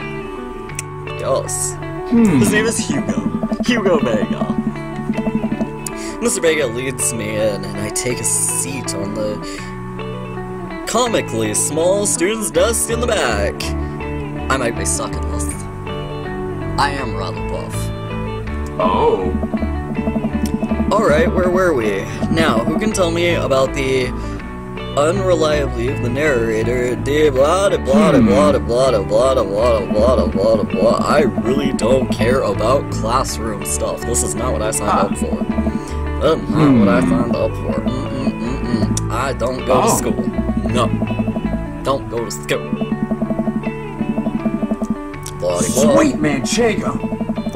What the fuck did he just say? Sweet man for Shago. What? What does that mean? Nobody's listening. Exactly. Middle schoolers, right? Oh. Oh, they're in fucking middle school. Lucian's a middle schooler? You know, back in my day, middle schoolers did not look that fucking appealing. Maybe I'm wrong? Don't you teach high schoolers? See, yeah, like, there's no way Lucian was a middle schooler. Otherwise, I need to check myself, because that's not okay. Both. you know? Right. Thanks so much for coming in. No problem. Mr. Vega. Please call me Hugo. I'll call you anything. Daddy, whatever you want. I don't normally do this impromptu parent-teacher meeting, but as I'm sure you know, Amanda's a very bright student, and I'm concerned about her recent behavior. What's going on? I don't know. Amanda has never been the most engaged student, but I know that she cares. Recently, though, she's been falling behind. She's not comprehending assignments and has been doing rather poorly on tests. I'd normally chalk it up to senioritis, but this is strange. I thought Amanda has always shared everything with me. She shares everything with you? Mr. Hugo, maybe this needs to be like a different conversation, because what the fuck have you been doing with my daughter? It hadn't even crossed my mind that something might be wrong. I just wanted to ask, is everything okay at home? We just moved. She's fine. She has a tendency to bottle things up. I think it's just we moved. Well, we just moved recently, but it has only been to the other side of town, and Amanda's more excited about it than I was. See, if you talk to her about it, I know she values you a great deal and would appreciate your guidance. If she keeps heading down this road, I know how important school is to her, and I would hate to see her miss out on scholarship money that she would clearly deserves. I'll make sure to talk to Amanda. Thanks for letting me know, Hugo. Why couldn't he have sent a note? Just like a note of, I'm worried about your daughter. Talk to her. Anytime. But I mean, if he just sent a note, then I wouldn't get to see this sexy fucking man. But I am hungover, seeing this sexy fucking man. On my way out, I stop, thinking for a moment. I turn to Hugo. Hey, Hugo. Can I fuck you on this desk? Yes. They ever catch that Ray? Oh. ... Yes! I don't understand, because I wasn't paying attention in class. I never do. I leave the classroom to make my way out of the school. I'm sure a little bit of shock that Amanda was able to hide this from me so well. She always been such a force of positivity in my life, especially after we lost her mother.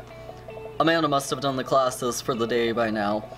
I'm sure she would appreciate a ride home, and maybe I can talk to her about what's going on. I pull up to the carpool and Amanda hops in the passenger seat. So, did you have fun gossiping about me? Mr. Vega and I actually just gossiped about our celebrity crushes and how we want to do each other on that desk. So, did you talk about Mario Batali the whole time? It was a very productive meeting. No, it wasn't. We didn't fuck. I'm pretty hungry. Can we grab some dinner? Sure thing. We can make something at home. We can go to the mall food court. Let's go to the mall food court. Does it sound good to you? Yeah, sure. Why the mall? Jeez, can't a dad take his daughter to the mall? Will you buy me things? I will buy you a thing. Singular. Single, like me. Trying to get some dads. Sounds like a deal to me. We drive in silence for a short while. Amanda plays a game on her phone. I would say something. You know, sometimes kids, when they get older, find that they have to keep things hidden from their parents. It's okay, because sometimes that's what kids do. And that's okay. But also sometimes it's good to have parents' perspective, because you know, maybe the parent also has dealt with similar situations. And maybe they're a little cooler than you give them credit for. Anyway, what I'm trying to say is, it's good to share. I love you. Have you been reading my tweets? You have a Twitter? What? Never mind. Look, sweetie, Mr. Vega said that you haven't been participating in class and that you're not turning things in.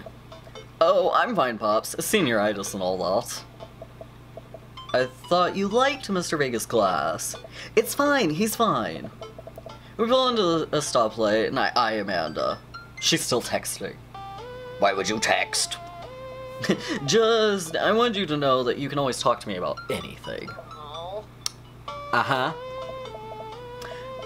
I can tell that whatever it is, she doesn't want me to know about it. That's frustrating. I heard Emma R is going to that fancy school in California. It's exciting. Yep. Are you bummed that you guys aren't going to the same school? Yep. Amanda keeps texting. She stifles a laugh. What's so funny? It's fucking in front of the salad, okay? That's fucking funny. But she's not gonna tell her dad that, okay? Okay. I don't think you'd get it. Okay. ... Who you texting? Damn, nosy father. Noah. Who's Noah? My friend. My child's not gay? What the fuck? What? Is that what I'm thinking? Probably. Does he go to your school? Yep. Do you like Noah? What? No! Dad! I'm a fucking lesbian. Haven't you seen the Emmas? God. I can't believe you would... Dad. I mean, jeez. Why would you... gross. Sorry. Just asking. Dad, he's just my friend. Guys and girls can be friends. He's my friend. I'm a fucking lesbian. He's my friend. Okay. Jeez. This is going well. Welp, good talk. Love you, kiddo.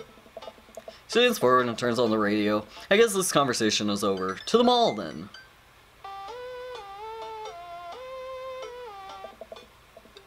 We arrive at the mall, a big indoor shopping center with a couple of different floors. It's kind of dead, but it doesn't stop a mall security guard from yelling at a group of loitering teens. Let's eat something disgusting for dinner. Hell yeah. Language, missy. What the fuck is wrong with hell? Hell is a place. Heck yeah. Better. It's the same shit, dude. It's the exact same shit, okay? It's all just about perspective of it. God. We approach the food court and evaluate our option. There's a greasy restaurant after greasy restaurant. My heart burns just looking for the menace. Nobody looks happy to be here. What are you in the mood for? Bread dipped in sugar? Bread dipped in cheese? Or would you want me to inject the fat directly in your bloodstream? I extend my hand to her. Would you do me the honor of sharing some nachos? She takes my hand with a grin. It would make me the happiest, cheesiest girl alive. We order a giant pile of chips and a naturally orange cheese from a very unenthusiastic and positively stoned teenager.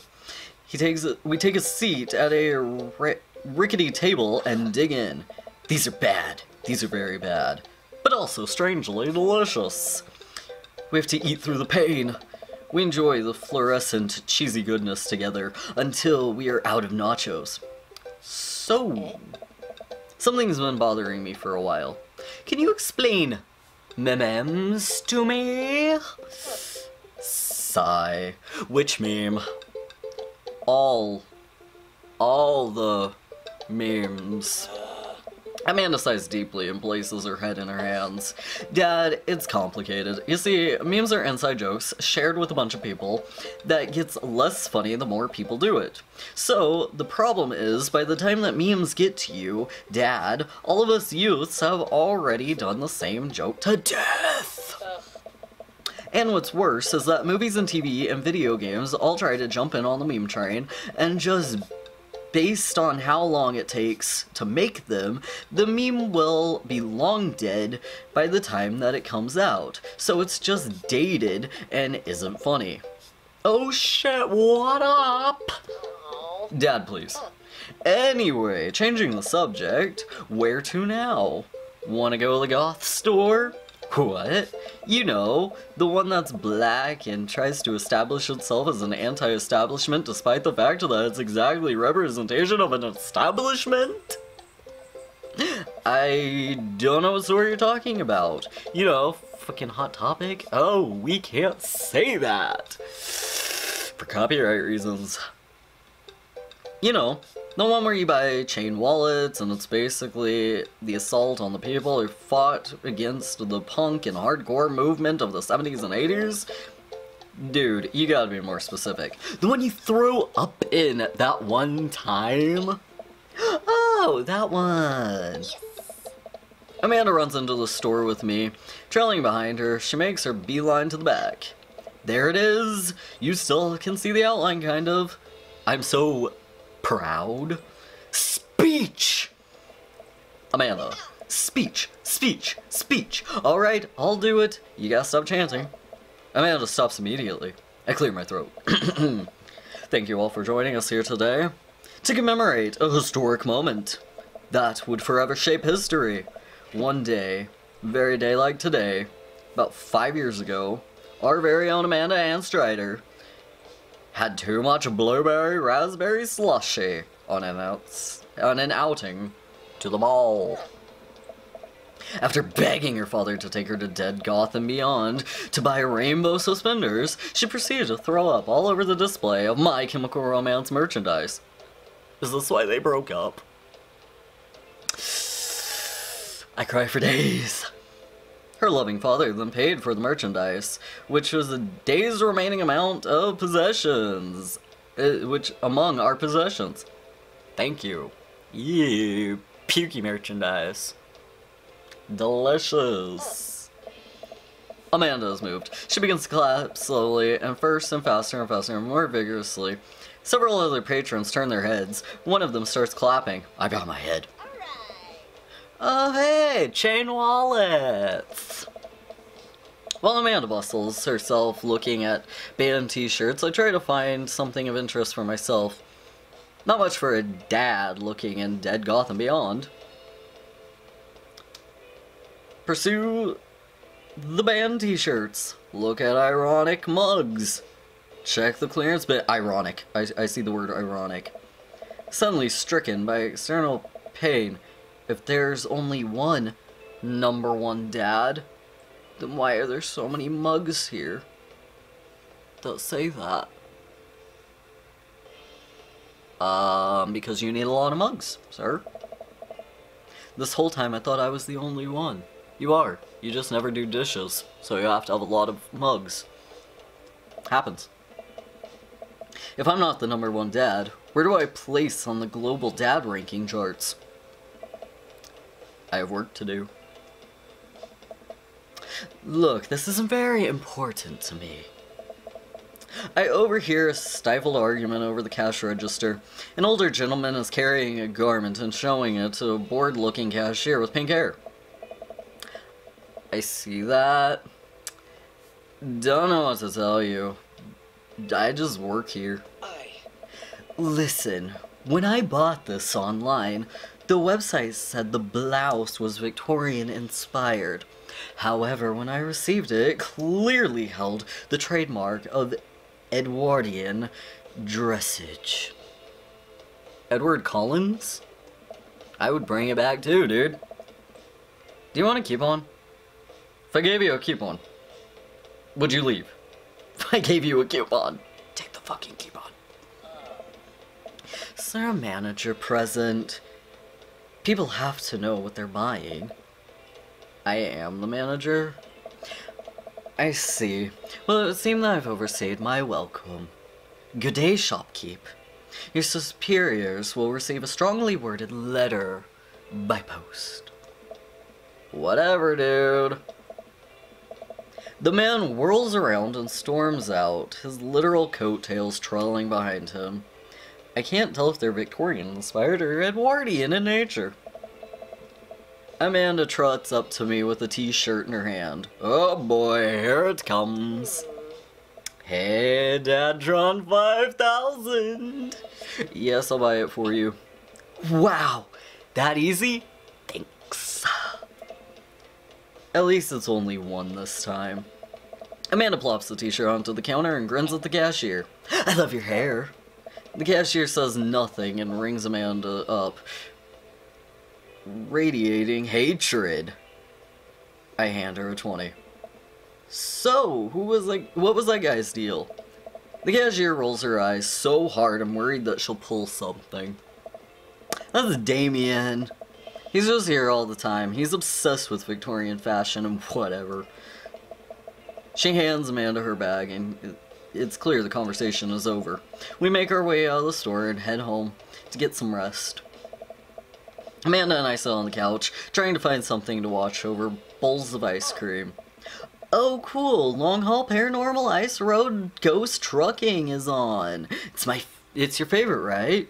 Oh hell yeah. This is where she gets her language that you literally told her not to have. Parents are hypocrites. They have to make it to the Canadian tundra before the ice road melts, but also they're hunting ghosts. Also, the truck is haunted. This is the episode I've already seen, but it's one of the best. Colum and Flaint Dogbone, the twin brothers, truck driving and ghost hunting duo, find themselves in the greatest peril yet. In there, the ghosts have got control of the truck. I can't steer them. They're damn ice roads. Let me use the EVP meter to try to communicate with the spirits. Flynn, we're about to die. Yeah, almost got it. You gotta listen carefully to the sounds that they're saying. This thing, you're gonna die. It's because we're about to die, you. This is art. I want to watch this show. And the episode ends in it. Amanda excuses herself to go start arguments on the internet. I stay a little bit longer, curious at the exploitations of the Collins and the Flint Dogbone and their disastrous roading accident. Afterward, I crawl into bed to get a good night's sleep. Natty night self.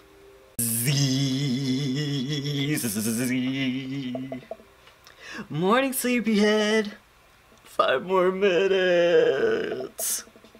You have never let me have 5 minutes, so get up. Fine. We have cereal breakfast and spend the morning putting together furniture. Amanda is much better at interpreting the tiny manuals. IKEA. We're able to put together several shelves and one desk, but I'm pretty sure that's supposed to be a bookcase. IKEA. So, you excited about the cookout today? Excited to beef up my grill skills. Is there food? I'm excited. We'll do the dad pun. I'll see this as a learning opportunity if I can snake up some hot grill tips.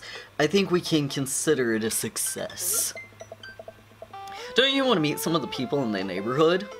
I'll probably end up standing uncomfortably in the corner with a plate of food and hoping that nobody talks to me. Dad, your beautiful work in progress. We'll get the butterfly to emerge from the cocoon. The social butterfly. Well, we better start getting ready. Definitely wouldn't want to be late. What? No, we have to be fashionably late. Who shows up at a cookout on time? Like me, playing Dream Daddy. I'm fashionably late. And I don't have Starbucks, but I had some coffee. You know what? I'm gonna go early just because you said that. The fuck? Head to the door and Amanda reluctantly follows. We walk across the street to Joseph's house at the store-bought veggie plate. See, now we're vegetarian. I'm a terrible cook, so that doesn't involve a grill. I guess we're not as early as we thought we were. Joseph's backyard is already packed with people, and the smell of hot dogs wafting through the air. Small children run through the sprinklers, and adults with their small clusters. I set our veggie plate down on the table next to other veggie plates. Hey, there's Joseph. I wave to get his attention. The moment he sees us, he jogs over, arms wide. Take me into your arms, Joseph. Welcome, I'm glad you two are here. And you brought veggies! Like every fucking person. Why didn't you bring cookies? He brought you cookies. Let me introduce you to the family. Kids, come over here. This is Chris, my eldest. Hi. He looks like me. Oh my god, guys, he looks like me. I'm looking into a mirror of my childhood. Holy shit. Is Joseph my dad? He's gonna be my daddy. So this is fine. This is Christian and Christy. They're twins. They stare creepily and say nothing. Oh shit. Oh shit. I think Joseph is my father. I was beamed down from, like, the sky. We have no clue where the fuck I came from, so, like, what if Joseph is actually my biological father? I'm still gonna fuck him. Still gonna fuck him. He's gonna be my daddy. Daddy. And then, of course, there's our youngest. Krish. Krish? Krish. Really? Krish? What the fuck is the name Krish? Wait, where's Krish? Maybe Mary put him in his crib. Oh no, that's the woman from the bar the other night. What is she doing here? Oh, and how could I forget my lovely wife, Mary? Wait. Wait. So Joseph isn't up for grabs? Married man, 4 kids. I mean, his wife hit on me. Do I tell him? Damn. I gotta figure out what's up with Joseph. Also, I think he's my dad. This is weird. This is getting really weird. Everything's awkward. Joseph pecks her on her cheek. Oh god. She smiles. Shot through the heart, and Mary's to blame. You gave Krish a bad name. Alright, I'm good. Ah, Mary, sweetheart. Did you put Krish to bed? I hate this name. I have to go look for him. What? You have to? Joseph takes a moment to regain his composure. Mary, aww, it's Rugrats. Mary, this is our neighbor. Cosplay Dad and his daughter Amanda. They're not carrying their baby, he has disappeared. This is Rugrats, oh my god. I'd shake your hand, but I have a glass of wine and that I need to attend to. I love her. Nice to meet you, Mary, for the first time. Charmed. Well, I have to go over there now. She knows what she's done. She knows. She knows she got me called out. Joseph, Mary tried to fuck me. And I didn't want to fuck Mary, but I want to fuck you. Is that okay? Okay. Mary leaves. Oh god, this is awkward. I wonder if Joseph knows. I wonder if Mary knows that Joseph knows. I wonder if Joseph knows that Mary knows that I know. It takes all of my energy not to run away from this barbecue and start fresh in a new city. My wife had a wonderful sense of humor, but please, you two enjoy the barbecue. All the guys are really excited to meet you. I bet some of them, I'm sure. Amanda and I mill around and try out the food spread on the table. I pick some deviled eggs. Amanda grabs a small paper plate and immediately begins piling on the baked goods. Ugh, I don't want to have to make friends. Come on, Dad. Who are you gonna party with? You gotta go off to when I go off to school. But I don't want to have to do the pleasantries. Dad. We're gonna talk about weather.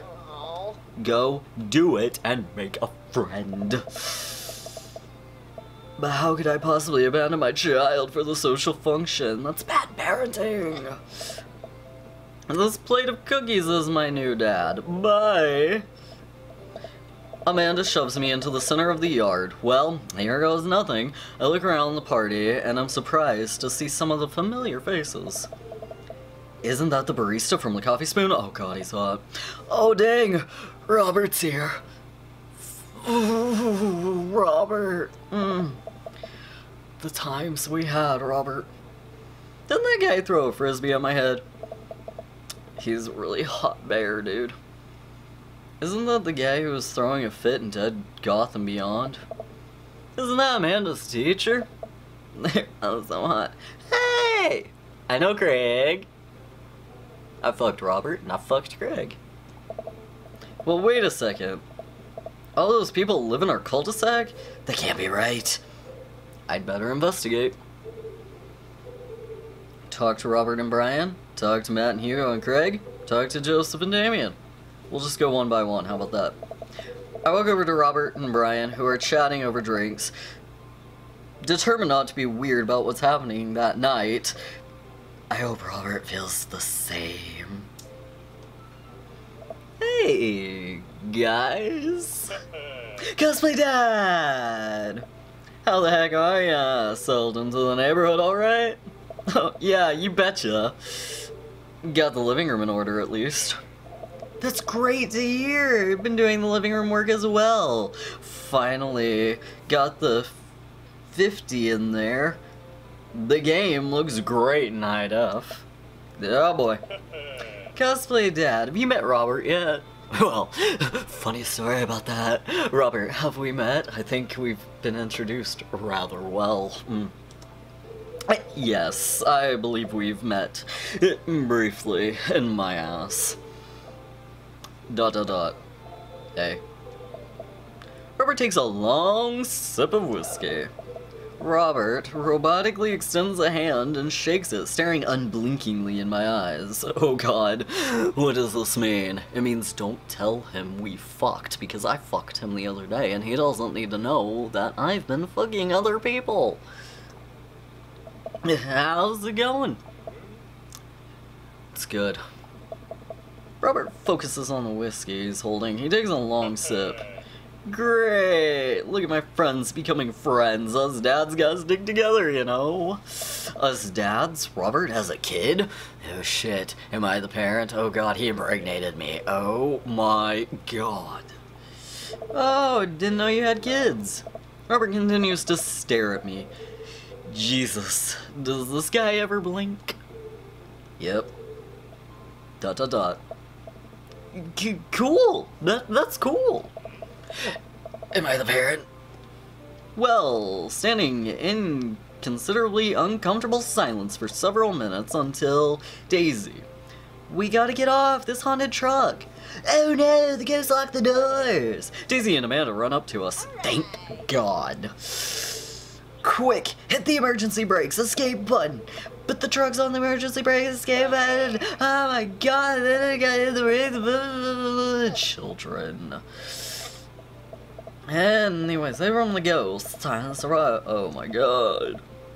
I'm prepared to do anything to survive. It's cold-blooded. Cold-blooded. I like it.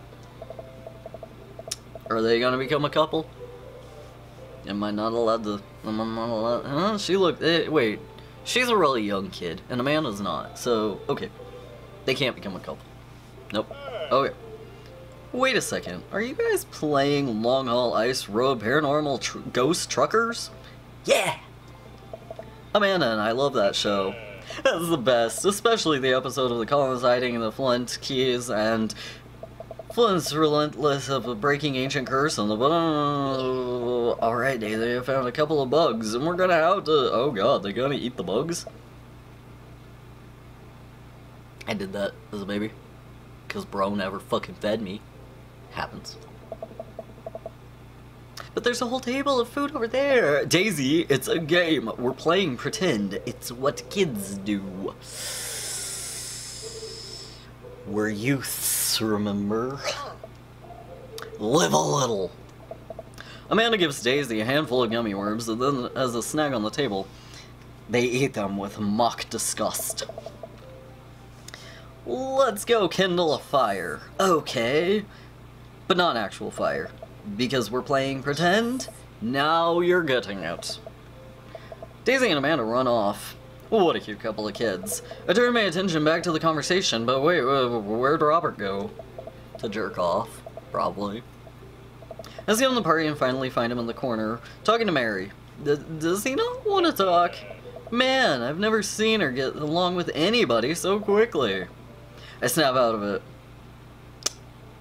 my Robert-induced haze.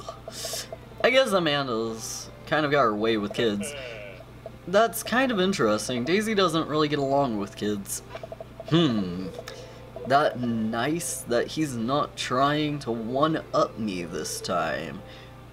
Maybe we can have a regular friendship after all, or he can fuck me. Really? She just kind of keeps to herself. Her teachers say that she spends recess in the library, thinking the other kids are intimidated by her intelligence. There it is. I would worry about that too much. Amanda's so shy at Daisy's age too. She used to have a habit of crawling under the tables and crying every time that I took her to a restaurant. What an annoying kid. She bit people too. That's okay. Oh ho ho, kids, right? Gotta love them. It's required by law. Why didn't bro love me? If it's required by law.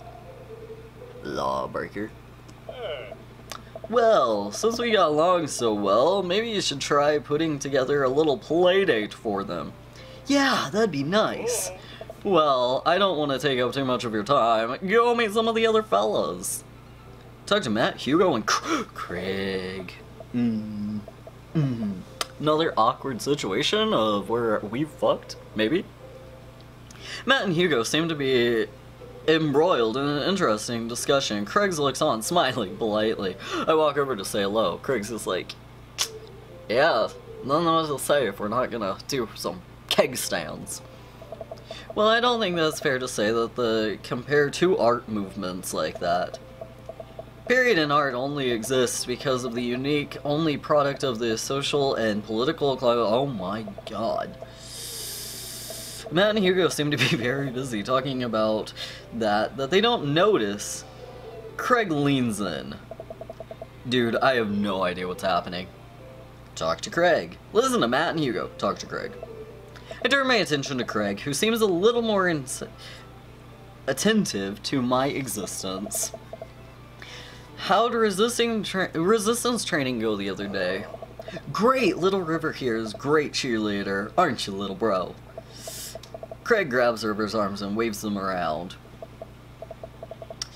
You can do it, Dad. I'm so proud of you. Wait. I have a baby. Just so y'all know, I have a baby, so like... You can do it, Dad. I'm so proud of you. I'm sorry for pooping on you. I love Craig. Holy shit. This is great. Great. She must be a handful at that age. Oh, they always are. Nice. But it's worth it. Craig grabs River's arms again and waves them around. Also, I'm sorry for throwing up on you, Dad. How are you settling in? Almost done. The new place is perfect. I can never get too comfortable. How do I say, put your dick in me? Almost done. Almost done until you fuck me. There's still a few odds and ends to take care of before I can really call myself settled, but I think that we've upgraded the situation into livable. We did livable throughout the entirety of college. You lived in my ass, that's right, that's right. Yeah, my goal was for Amanda to live in the sort of life that didn't involve eating spoonfuls of ranch dressing as a palate cleanser between different types of pizza. She still does, though. Yeah, she takes after her dad. Cosplay Dad. How are you liking talking to the neighbor? How are you liking the neighborhood? It's pretty nice. Everyone's super friendly. I need to be more than friendly. Matt points across the yard where Amanda and Daisy and another young girl are playing. They're still sitting cross-legged in the grass, picking weeds and weaving them into little flower crowns. It's pretty adorable. The girls don't recognize jogs over to us. Hey. A girl that I don't recognize jogs over to us. What is this, sweetheart? It's flower crown. I thought that you'd look cute in it. Hey. Well, there's only one way to find out. Matt takes the flower crown and places it on top of his head. Holy fucking shit. He's so hot. Oh my god. He pulls off a fucking flower crown. Oh my god. Where the fuck is my flower crown? I want a flower crown now. Holy shit. God Am I cool now? The girl stares at him, thinking it over. Nope, but you're slightly less uncool than you were before you put it on. Hey, cosplay dad, this is my daughter. Hello. I'm Carmencita. Amanda comes over with Daisy in tow. Dad, look, we're making friends. Are you making friends? You better be making friends. Yeah, actually, Amanda, you remember the cool barista from the coffee shop and my old college friend and, your teacher. Oh, hi, Mr. Vega. I didn't recognize we were neighbors. Yep. You still gonna do the overdue term paper? Haha, great seeing you. Amanda finger guns her way out of the conversation like a champ. She learned finger gun moves from me. Very proud. She's definitely a charmer. Speaking of which, where'd your son go? Hugo looks around the party. Must finally spotted him because his eyes go wide. Ernest! Ernest Hemingway Vega. Hemingway Vega. Are you smoking? Ernest is holding a lit cigarette. Don't smoke, kids. Don't smoke. Nope. Are you vaping? Don't vape either, okay? It's not as cool as you think. It's not. It seems cool. You want to be a dragon, and I understand that. That's not worth it. Dragons can handle it. We get cancer and die. I see Ernest across the way. He casually takes a long drag of a cigarette and flicks it into a gutter. Unbelievable. Excuse me. Hugo marches over to Ernest, and I turn my attention to Matt and Craig. Kids, right? Man, I do not envy Hugo. The last barbecue that we had, Ernest tried to shovel the sparkler down Joseph's pants, nearly burnt down half the yard. And the barbecue we had before that, he actually burned down half the yard. And then it spread into the lawn and burned down half of my yard, too. Hugo walks over to us, practically dragging Ernest behind. Everybody, sorry about that. Cosplay dad, this is my son, Ernest. Hello. Ernest looks away, sulking, his hands shoved deep in his pockets. ... Hugo nudges him impatiently. ... Hey. Nice to meet you, Ernest. What grade are you in? Does it matter? Ernest! Okay, I'm in 8th grade. God, are you happy now? I'm sure that you were dying to know. Yeah. Good for you. Can I go now? I'm tired of talking to old dudes that blame my generation for the falling economy. Ouch. Ernest! Oh yeah, because I'm embarrassing you. Ernest puts his earbuds in and storms off, standing in the corner. Well, that was certainly something. He seems nice. Hugo puts his head in his hands and sighs. I'm so sorry. He's really having a tough time. As much as I'd like to be a cool dad, I have been the authorian dad that he clearly resents me for it.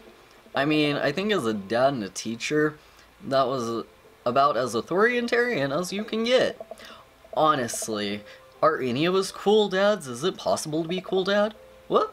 I'm as cool as a cucumber. Sure. That, right there. You can't say that. My kids think I'm cool. But for how long, Craig? For how long are we cool dads? I don't know. I think you just have to accept the fact that as a dad, we can't become the machine that we once raged against, to accept our fate to, unironically, wear socks with sandals. Our kids may think that you're cool now, but the moment that they hit puberty, you're doomed. Amanda's 18 and she still thinks I'm cool.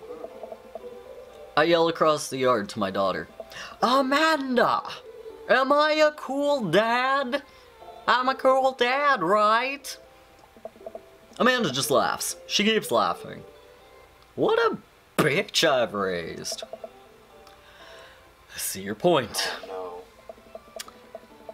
As much as we all want to, I don't think that's important as a cool dad to be a good dad.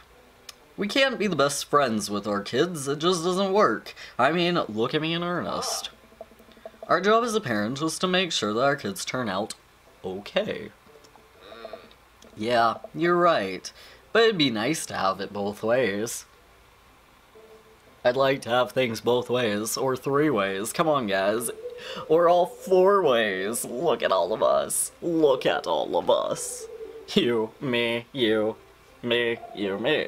This barbecue's getting pretty hot, don't you think? Hearing these guys' talks makes me think that my relationship with Amanda, we get along so well. But there might come a time when we won't be like that. Is college when that happens? Don't let us eat up your time, cosplay dad. Go with some of the other people going around the neighborhood. Talk to Joseph and Damian. I spot Joseph chatting with a guy from Dead Goth and Beyond by the grill. I wonder what they're talking about. I walk over to them. So I'm curious, whenever you walk me through why you had your house painted black? Well, where do I even start? The house stays warm in the winter, it provides an artistic contrast from the rest of the neighborhood, and it complements the crimson interior perfectly. That's definitely interesting, Joyce. Thank you, I'm very proud of my abode. Cosplay Dad! We're having a conversation about Damian here, about his aesthetic design decisions. Damian regards me up and down, and then with a warm, critical eye. Yeah, how do you do? I don't believe that to have had the pleasure. I think I saw you in Dead Goth and Beyond the other day. Damian's face turns bright red.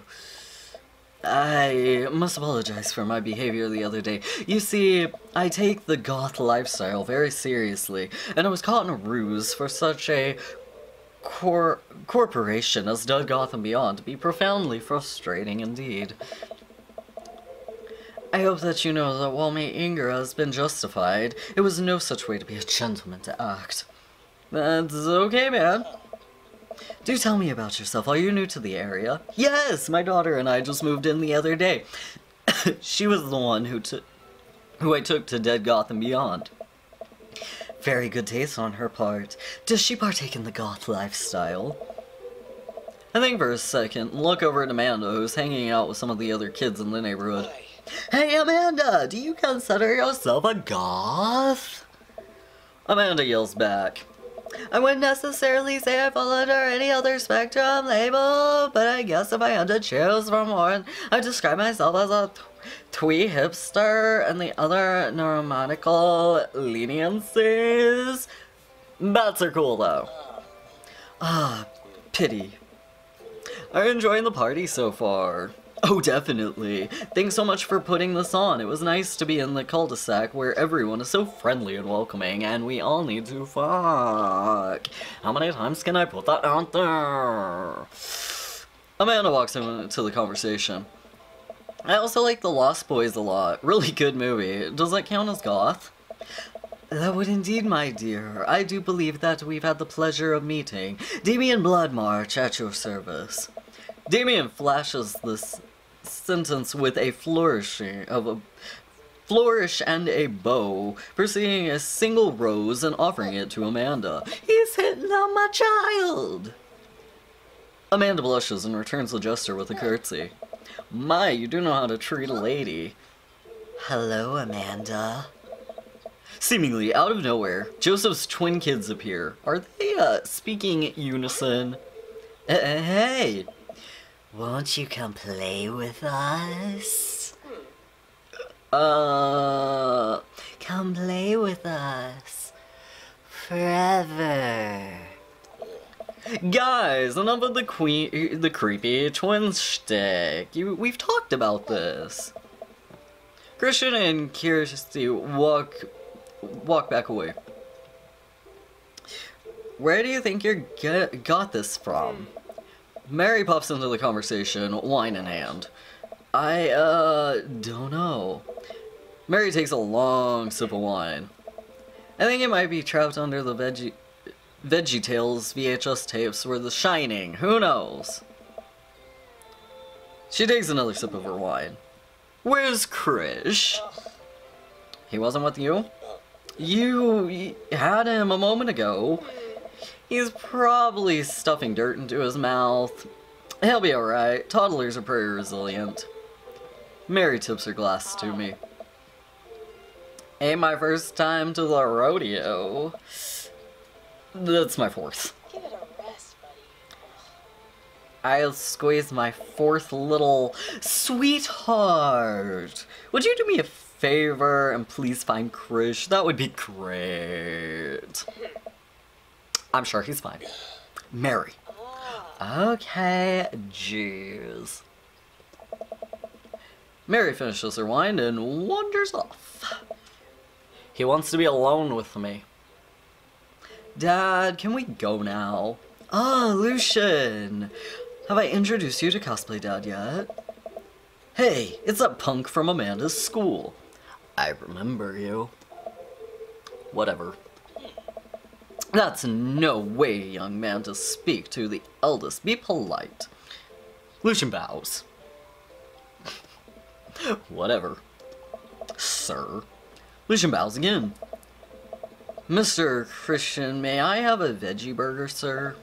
Coming right up, bud. Are you vegetarian? Oh, okay, so there is some inclusiveness. You don't get to choose if you're vegetarian or not, but other characters are vegetarians. Yep. Make that 2 veggie burgers. Do you know that some people in the Victorian era were vegetarians? They described carnivorous type of people as bloodlappers. Dad. That's really interesting, Damian! Joseph turned to the grill and a hint of a tattoo peeking out from underneath his sleeve. I can't believe I didn't notice that before. It looks like the bottom of an anchor. Whoa, is that a tattoo? Yeah, but I wasn't always a youth pastor, you know. This is cool, you want to see mine? What? Lucian pulls back a rubber band bracelet to reveal a lopsided 666 black ink. Hey buddy, my buddy gave me a stick and poke last week. I think it's healing up pretty good. Lucian! We'll have to talk about this later. That's pretty cool. Any significance to the tattoo? I don't know. I just thought it looked sick.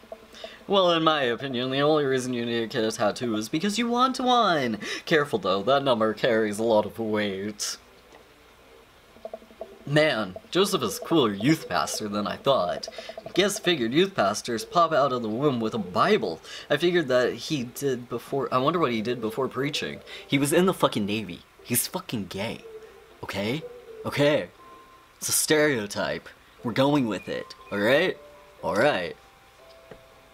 Now he needs to fuck me in the ass because I love Jesus. And with further ado, let's work some magic. Joseph closes his eyes, takes a deep breath, and gets to work with the greatest ease. He patties on the grill, flourish as we flip the spatula in the air, and it's easy on the most grill work I've ever seen. You guys think of my first time in front of a grill?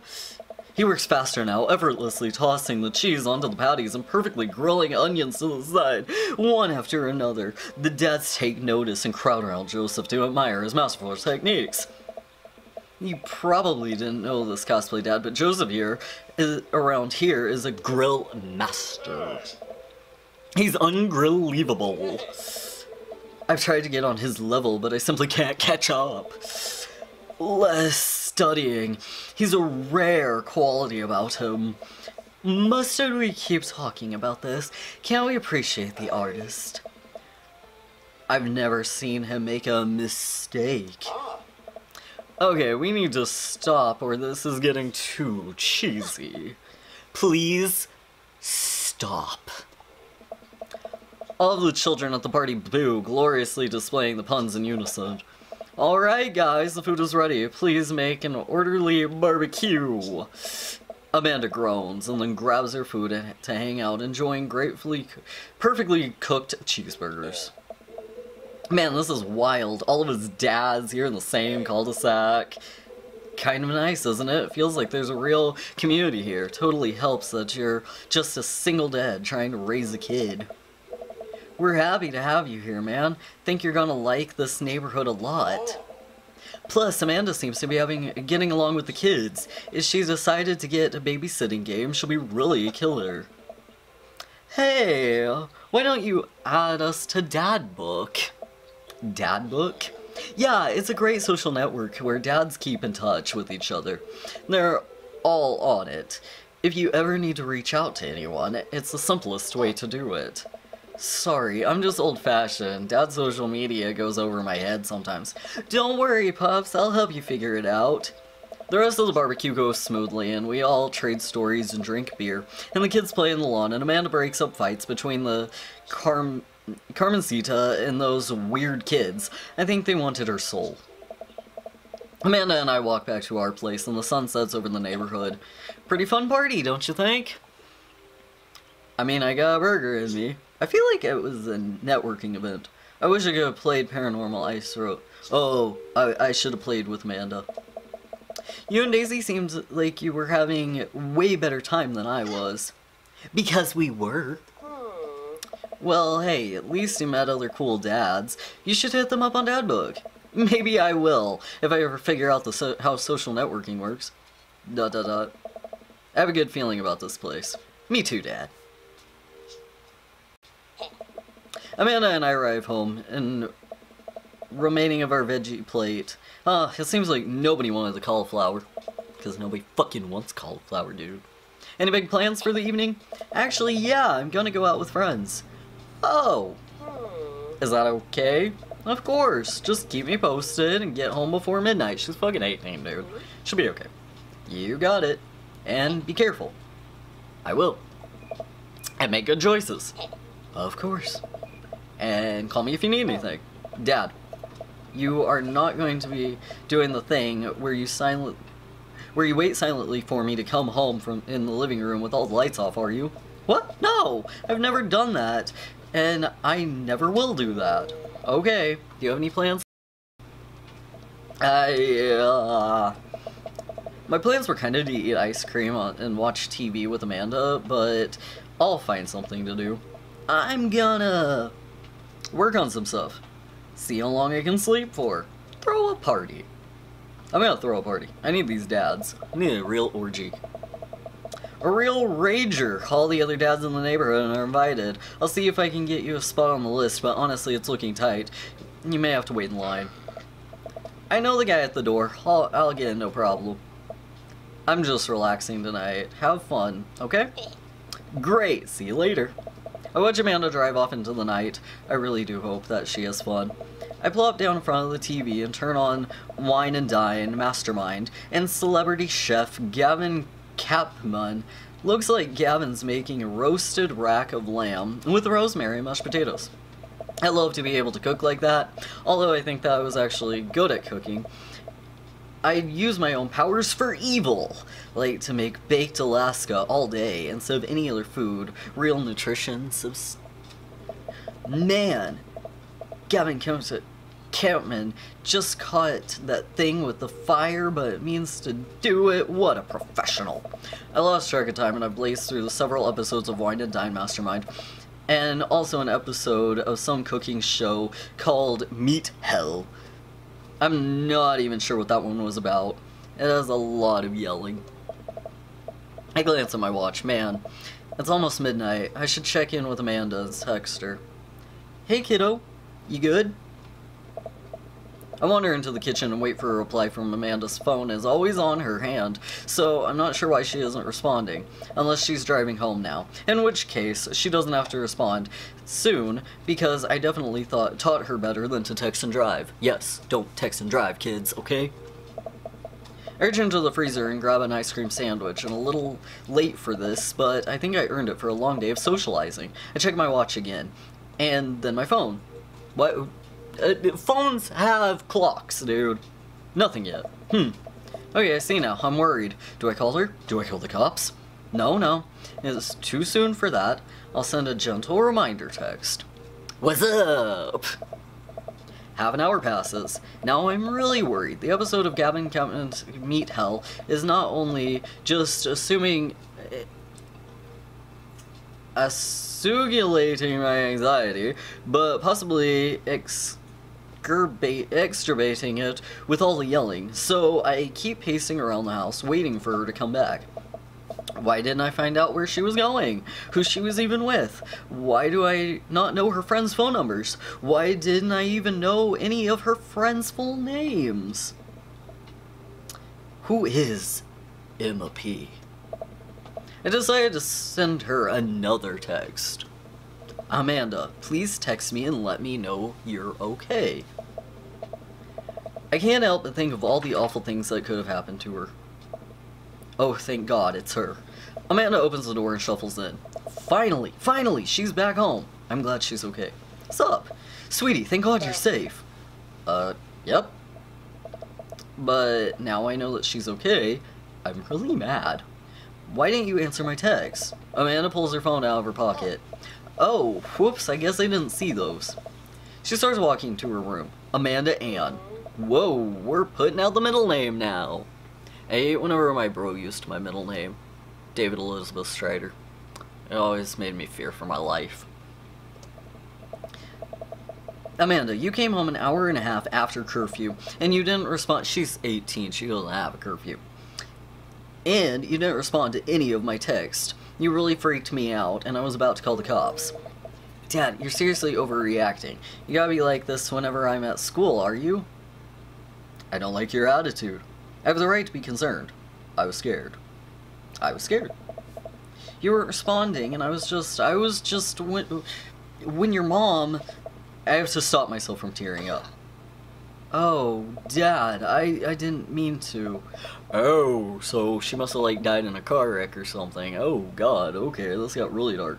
I sit down on the couch and put my head in my hands. I feel very tired all of a sudden. You really scared me. Please don't do that again. Alright, I'm gonna go to bed now. Amanda closes the door in her room and I head to mine. Jeez. As I'm falling asleep, one thing that she said keeps echoing in my mind. You're not gonna be like this whenever I'm off to school, are you? I definitely didn't sleep well last night. I brew some coffee, and then make some scrambled eggs, and Amanda as a peace offering. She eventually wanders into the kitchen. Okay, so what I'm going to do, because we've now had an entire day, I'm going to stop this video right now, but I'm still going to play this. There will be other videos, but because this one has gotten pretty long, I'm going to, like, stop this one, and then we can have another one some other time, because I'm gonna get to finally dating the dads. But this is where we finally met all the dads, and I'm gonna have a lot of trouble picking which dad to pick, because honestly, they're all fucking hot, and I need every single one of them. So, thank you all for watching. If you are not already, do definitely subscribe, so that when I make another one, you're subscribed to this. Hit the bell notification so that you can be the first one to comment first. It's necessary, okay? It's part of being on YouTube, and having a YouTube account is you need to be the first one to comment first, okay? I do check these things. I do pay attention, and especially on these videos, I will be paying attention to whoever comments first. So, in the next video, I will definitely point out who says first in the comments. Here, you better be the first one to comment first. So, make sure to check the bell notification so that you will always be able to be first. Also, if you could, if you liked this, if you liked the hot dads, if you liked my backdrop, stuff like that, and you made it this far, please do hit the thumbs up button so that I know you appreciate this as much as I appreciate this. And I appreciate you, so I give you a thumbs up. Thank you all for being here, and I will see you to date some sexy dads. See y'all later.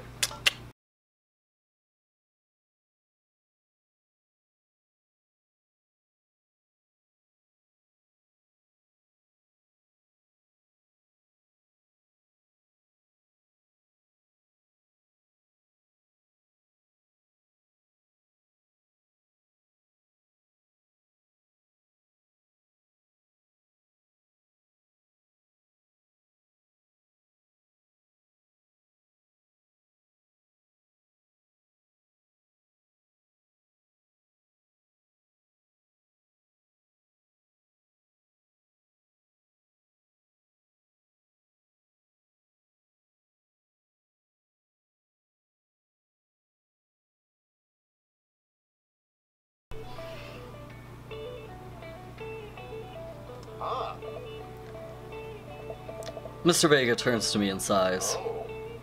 Middle schoolers, right? Oh, they're in fucking middle school. Lucian's a middle schooler? You know, back in my day, middle schoolers did not look that fucking appealing. Maybe I'm wrong? Don't you teach high schoolers? See, yeah, like, there's no way Lucian was a middle schooler. Otherwise, I need to check myself, because that's not okay. Both, you know? Right. Thanks so much for coming in. No problem. Mr. Vega. Please call me Hugo. I'll call you anything. Daddy, whatever you want. I don't normally do this impromptu parent-teacher meeting, but as I'm sure you know, Amanda's a very bright student, and I'm concerned about her recent behavior. What's going on? I don't know. Amanda has never been the most engaged student, but I know that she cares. Recently, though, she's been falling behind. She's not comprehending assignments and has been doing rather poorly on tests. I'd normally chalk it up to senioritis, but this is strange. I thought Amanda has always shared everything with me. She shares everything with you? Mr. Hugo, maybe this needs to be like a different conversation, because what the fuck have you been doing with my daughter? It hadn't even crossed my mind that something might be wrong. I just wanted to ask, is everything okay at home? We just moved, she's fine. She has a tendency to bottle things up. I think it's just we moved. Well, we just moved recently, but it has only been to the other side of town, and Amanda's more excited about it than I was. See, if you talk to her about it, I know she values you a great deal and would appreciate your guidance. If she keeps heading down this road, I know how important school is to her, and I would hate to see her miss out on scholarship money that she would clearly deserves. I'll make sure to talk to Amanda. Thanks for letting me know, Hugo. Why couldn't he have sent a note? Just like a note of, I'm worried about your daughter. Talk to her. Anytime. But I mean, if he just sent a note, then I wouldn't get to see this sexy fucking man. But I am hungover, seeing this sexy fucking man. On my way out, I stop, thinking for a moment. I turn to Hugo. Hey, Hugo. Can I fuck you on this desk? Yes. They ever catch that Ray? Dot. Yes! I don't understand, because I wasn't paying attention in class. I never do. I leave the classroom to make my way out of the school. I'm sure a little bit of shock that Amanda was able to hide this from me so well. She always been such a force of positivity in my life, especially after we lost her mother. Amanda must have done the classes for the day by now. I'm sure she would appreciate a ride home, and maybe I can talk to her about what's going on. I pull up to the carpool and Amanda hops in the passenger seat. So, did you have fun gossiping about me? Mr. Vega and I actually just gossiped about our celebrity crushes and how we want to do each other on that desk. So, did you talk about Mario Bataglia the whole time? It was a very productive meeting. No, it wasn't. We didn't fuck. I'm pretty hungry. Can we grab some dinner?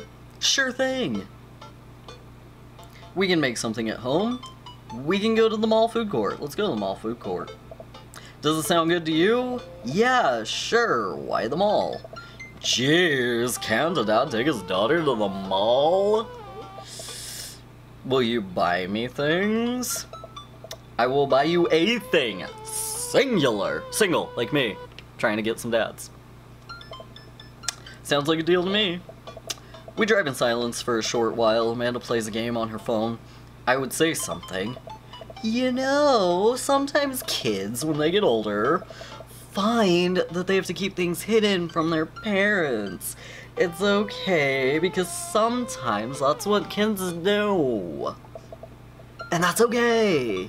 But also sometimes it's good to have parents' perspective, because you know, maybe the parent also has dealt with similar situations. And maybe they're a little cooler than you give them credit for. Anyway, what I'm trying to say is, it's good to share. I love you. Have you been reading my tweets? You have a Twitter? What? Never mind. Look, sweetie, Mr. Vega said that you haven't been participating in class and that you're not you're not turning things in. Oh, I'm fine, Pops. Senioritis and all that. I thought you liked Mr. Vega's class. It's fine, he's fine. We pull into a stoplight and I eye Amanda. She's still texting. Why would you text? I want you to know that you can always talk to me about anything. Uh-huh. I can tell that whatever it is, she doesn't want me to know about it. That's frustrating. I heard Emma R is going to that fancy school in California. It's exciting. Yep. Are you bummed that you guys aren't going to the same school? Yep. Amanda keeps texting. She stifles a laugh. What's so funny? It's fucking in front of the salad, okay? That's fucking funny. But she's not gonna tell her dad that, okay? Okay. I don't think you'd get it. Okay. ... Who you texted? Damn, nosy father. Noah. Who's Noah? My friend. My child's not gay? What the fuck? What? Is that what I'm thinking? Probably. Does he go to your school? Yep. Do you like Noah? What? No! Dad? I'm a fucking lesbian. Haven't you seen the Emmas? God. I can't believe you would... Dad. I mean, jeez. Why would you... gross. Sorry. Just asking. Dad, he's just my friend. Guys and girls can be friends. He's my friend. I'm a fucking lesbian. He's my friend. Okay. Jeez. This is going well. Welp, good talk. Love you, kiddo. She leans forward and turns on the radio. I guess this conversation is over. To the mall, then.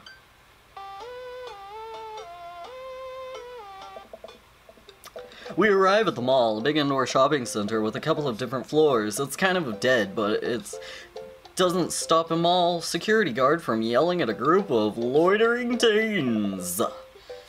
Let's eat something disgusting for dinner. Hell yeah. Language, missy. What the fuck is wrong with hell? Hell is a place. Heck yeah. Better. It's the same shit, dude. It's the exact same shit, okay? It's all just about perspective of it. God. We approach the food court and evaluate our option. There's a greasy restaurant after greasy restaurant. My heart burns just looking for the menace. Nobody looks happy to be here. What are you in the mood for? Bread dipped in sugar? Bread dipped in cheese? Or would you want me to inject the fat directly in your bloodstream? I extend my hand to her. Would you do me the honor of sharing some nachos? She takes my hand with a grin.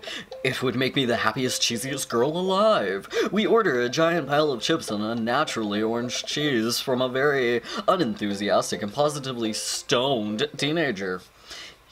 We take a seat at a rickety table and dig in. These are bad. These are very bad. But also strangely delicious. We have to eat through the pain. We enjoy the fluorescent, cheesy goodness together until we are out of nachos. So, something's been bothering me for a while. Can you explain memes to me?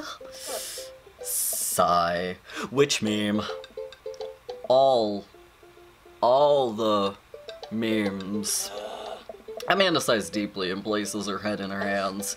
Dad, it's complicated. You see, memes are inside jokes shared with a bunch of people that gets less funny the more people do it.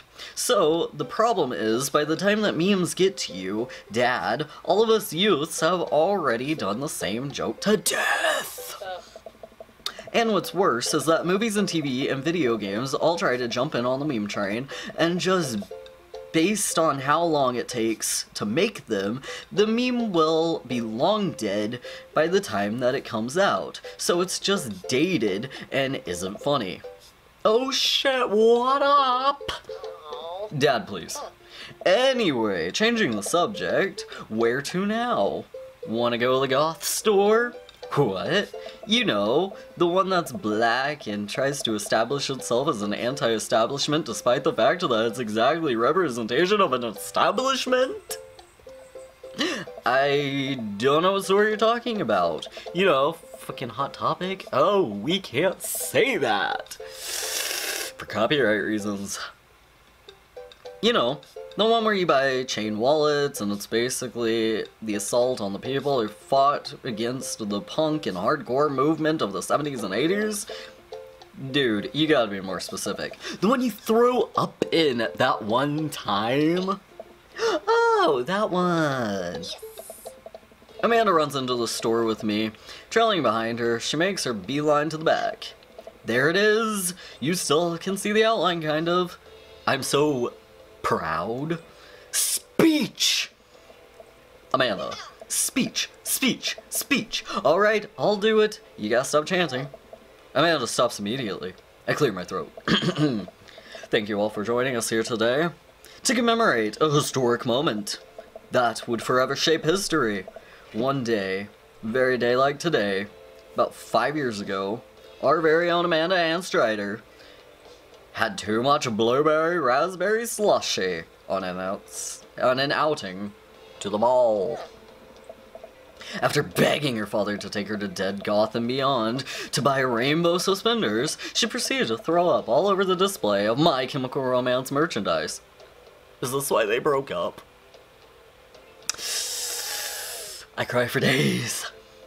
Her loving father then paid for the merchandise, which was a day's remaining amount of possessions, which among our possessions. Thank you. Ew, pukey merchandise. Delicious. Amanda is moved. She begins to clap slowly, and first and faster and more vigorously. Several other patrons turn their heads. One of them starts clapping. I got my head. Oh hey, chain wallets! While Amanda bustles herself looking at band t-shirts, I try to find something of interest for myself. Not much for a dad looking in Dead Goth and Beyond. Pursue the band t-shirts. Look at ironic mugs. Check the clearance bit. Ironic. I see the word ironic. Suddenly stricken by external pain. If there's only one #1 dad, then why are there so many mugs here? Don't say that. Because you need a lot of mugs, sir. This whole time I thought I was the only one. You are. You just never do dishes, so you have to have a lot of mugs. Happens. If I'm not the #1 dad, where do I place on the global dad ranking charts? I have work to do. Look, this isn't very important to me. I overhear a stifled argument over the cash register. An older gentleman is carrying a garment and showing it to a bored-looking cashier with pink hair. I see that. Don't know what to tell you. I just work here. Listen, when I bought this online, the website said the blouse was Victorian inspired. However, when I received it, it clearly held the trademark of Edwardian dressage. Edward Collins? I would bring it back too, dude. Do you want a coupon? If I gave you a coupon, would you leave? If I gave you a coupon, take the fucking coupon. Is there a manager present? People have to know what they're buying. I am the manager. I see. Well, it would seem that I've overstayed my welcome. Good day, shopkeep. Your superiors will receive a strongly worded letter by post. Whatever, dude. The man whirls around and storms out, his literal coattails trailing behind him. I can't tell if they're Victorian-inspired or Edwardian in nature. Amanda trots up to me with a t-shirt in her hand. Oh boy, here it comes. Hey, Dadtron 5000! Yes, I'll buy it for you. Wow, that easy? Thanks. At least it's only one this time. Amanda plops the t-shirt onto the counter and grins at the cashier. I love your hair. The cashier says nothing and rings Amanda up, radiating hatred. I hand her a 20. So, what was that guy's deal? The cashier rolls her eyes so hard I'm worried that she'll pull something. That's Damian. He's just here all the time. He's obsessed with Victorian fashion and whatever. She hands Amanda her bag and it's clear the conversation is over. We make our way out of the store and head home to get some rest. Amanda and I sit on the couch, trying to find something to watch over bowls of ice cream. Oh cool, Long Haul Paranormal Ice Road Ghost Trucking is on. It's your favorite, right? Oh hell yeah. This is where she gets her language that you literally told her not to have. Parents are hypocrites. They have to make it to the Canadian tundra before the ice road melts, but also they're hunting ghosts. Also, the truck is haunted. This is the episode I've already seen, but it's one of the best. Colum and Flaint Dogbone, the twin brothers, truck driving and ghost hunting duo, find themselves in the greatest peril yet. In there, the ghosts have got control of the truck. I can't steer them. They're damn ice roads. Let me use the EVP meter to try to communicate with the spirits.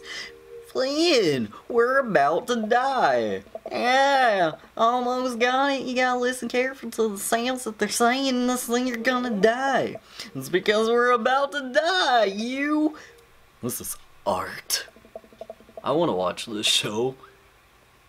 And the episode ends and Amanda excuses herself to go start arguments on the internet. I stay a little bit longer, curious at the exploitations of the Collins and the Flint Dogbone and their disastrous roading accident. Afterward, I crawl into bed to get a good night's sleep. Natty night, self.